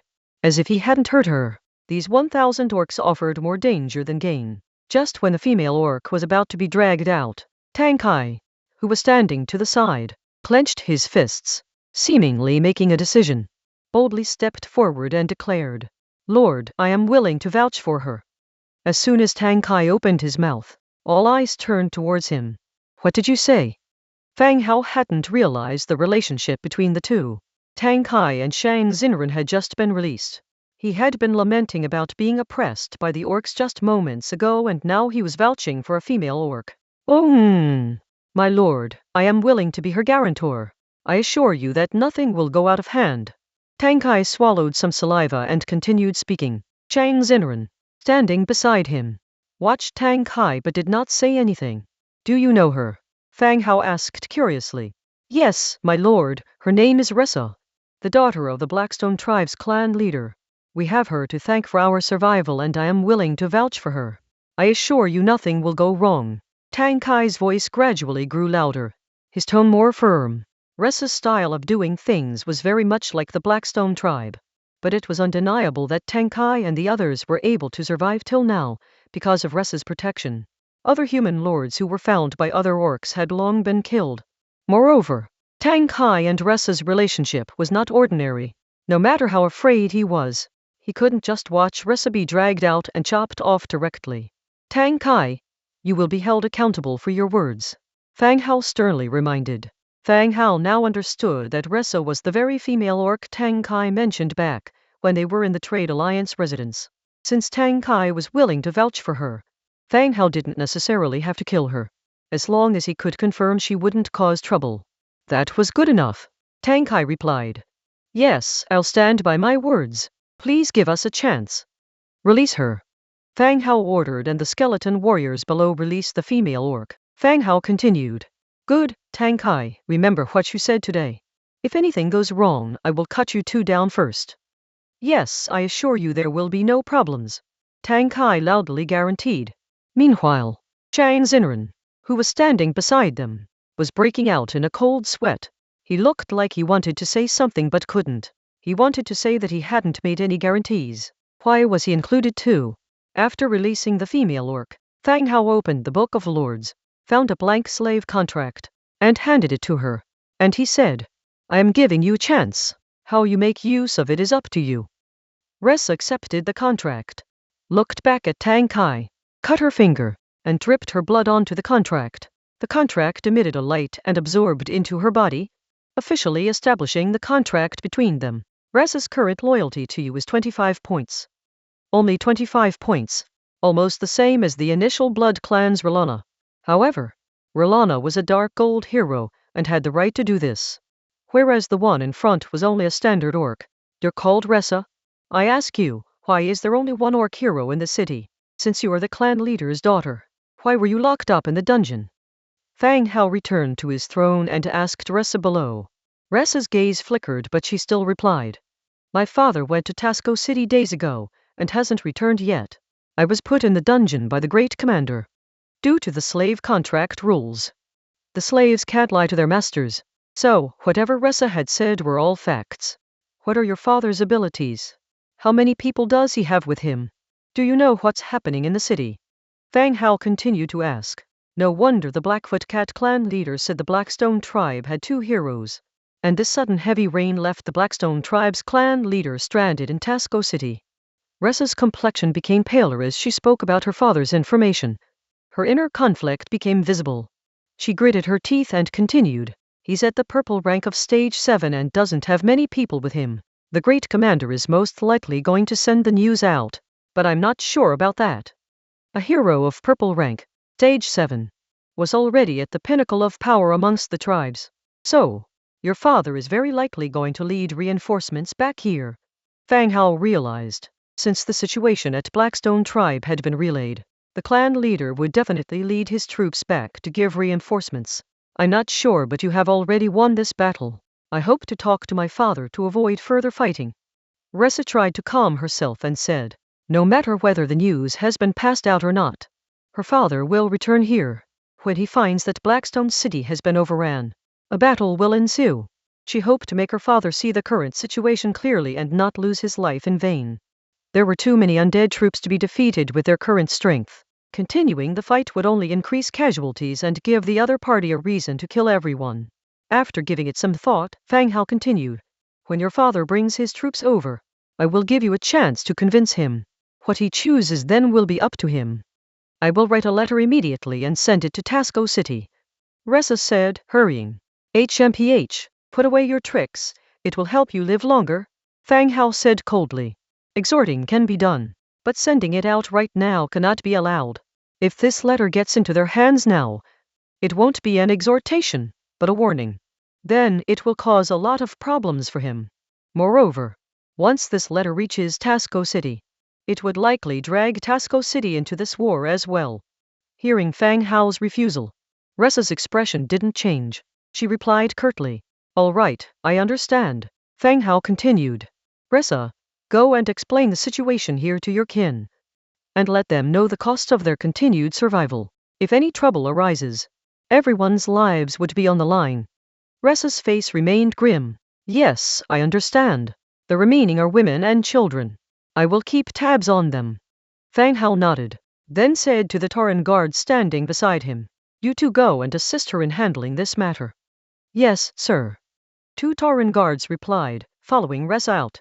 Once Ressa left, Fang Hao turned to Tang Kai and said, the 2 of you should also go and rest. Once dawn breaks, I will assign you with tasks. Oh, all right. They replied. Tang Kai hesitated for a moment and asked, my lord, we haven't asked how to address you. Fang Hao. As expected, although they had suspected it was Fang Hao, upon confirming their guess, they still felt a tense feeling in their hearts. Fang Hao was a local celebrity, especially known for having killed a large number of people. Even Yu Tenpeng of the Tenpeng Alliance had died under his hand. In other words, killing didn't weigh heavily on Fang Hao's conscience. Nice to meet you, Sir Fang Hao. Both of them greeted and saluted hurriedly. All right, go and rest. Don't discuss what's happening here on your channel. I'll give you a new task when it's daytime. Fang Hao said. Yes, understood. The 2 of them nodded and exited the clan leader's hall.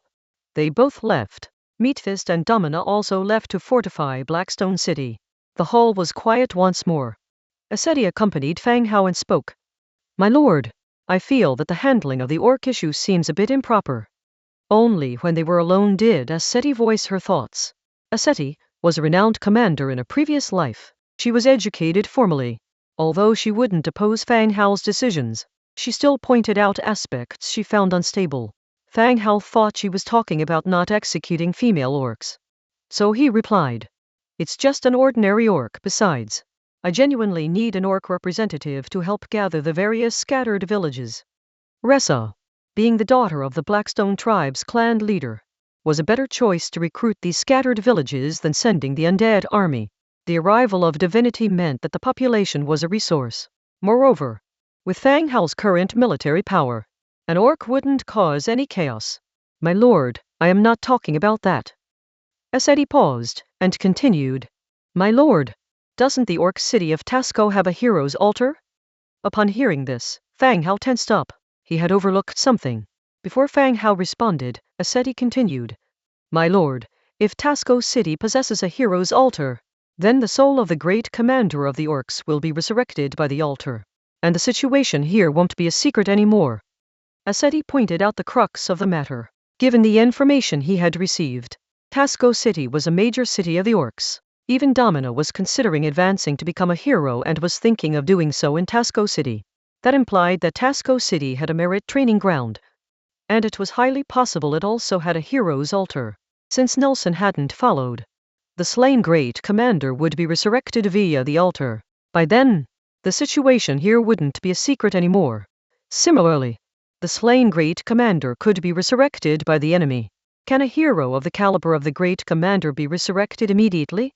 Fang Hao promptly asked. The resurrection of heroes takes time, the length of which depends on their power and rank. Aseti continued. Fang Hao immediately summoned guards. A Tauren guard from outside entered. My lord, your commands? Summon Domina. Certainly, my lord. The Tauren left, and shortly after, Domina, who had just left, came back. My lord, you summoned me? Domina asked curiously. Domina, does Tasco City have a hero's altar? Fang Hao asked. Domina answered straightforwardly. Yes. Tasco City is the central city for the orcs in this region.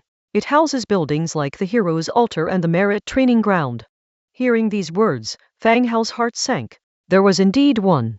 Let's go. Take me to the location of the great commander's body. Fang Hao immediately said. Yes, my lord, please follow me. Domina turned around. With Fang Hao and the others following behind, the group left the clan leader's hall, and directly went to a separate room. When Domina lifted the rolled straw mat, the body inside was gone and only the stains in the outline of the body remained.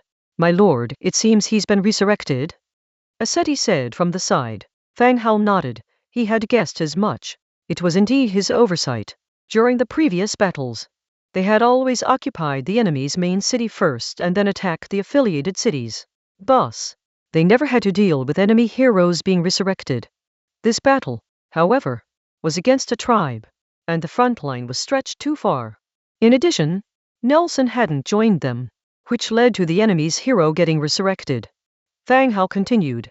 Notify Laurie. Have all the Blackfoot cats scout Tasco City.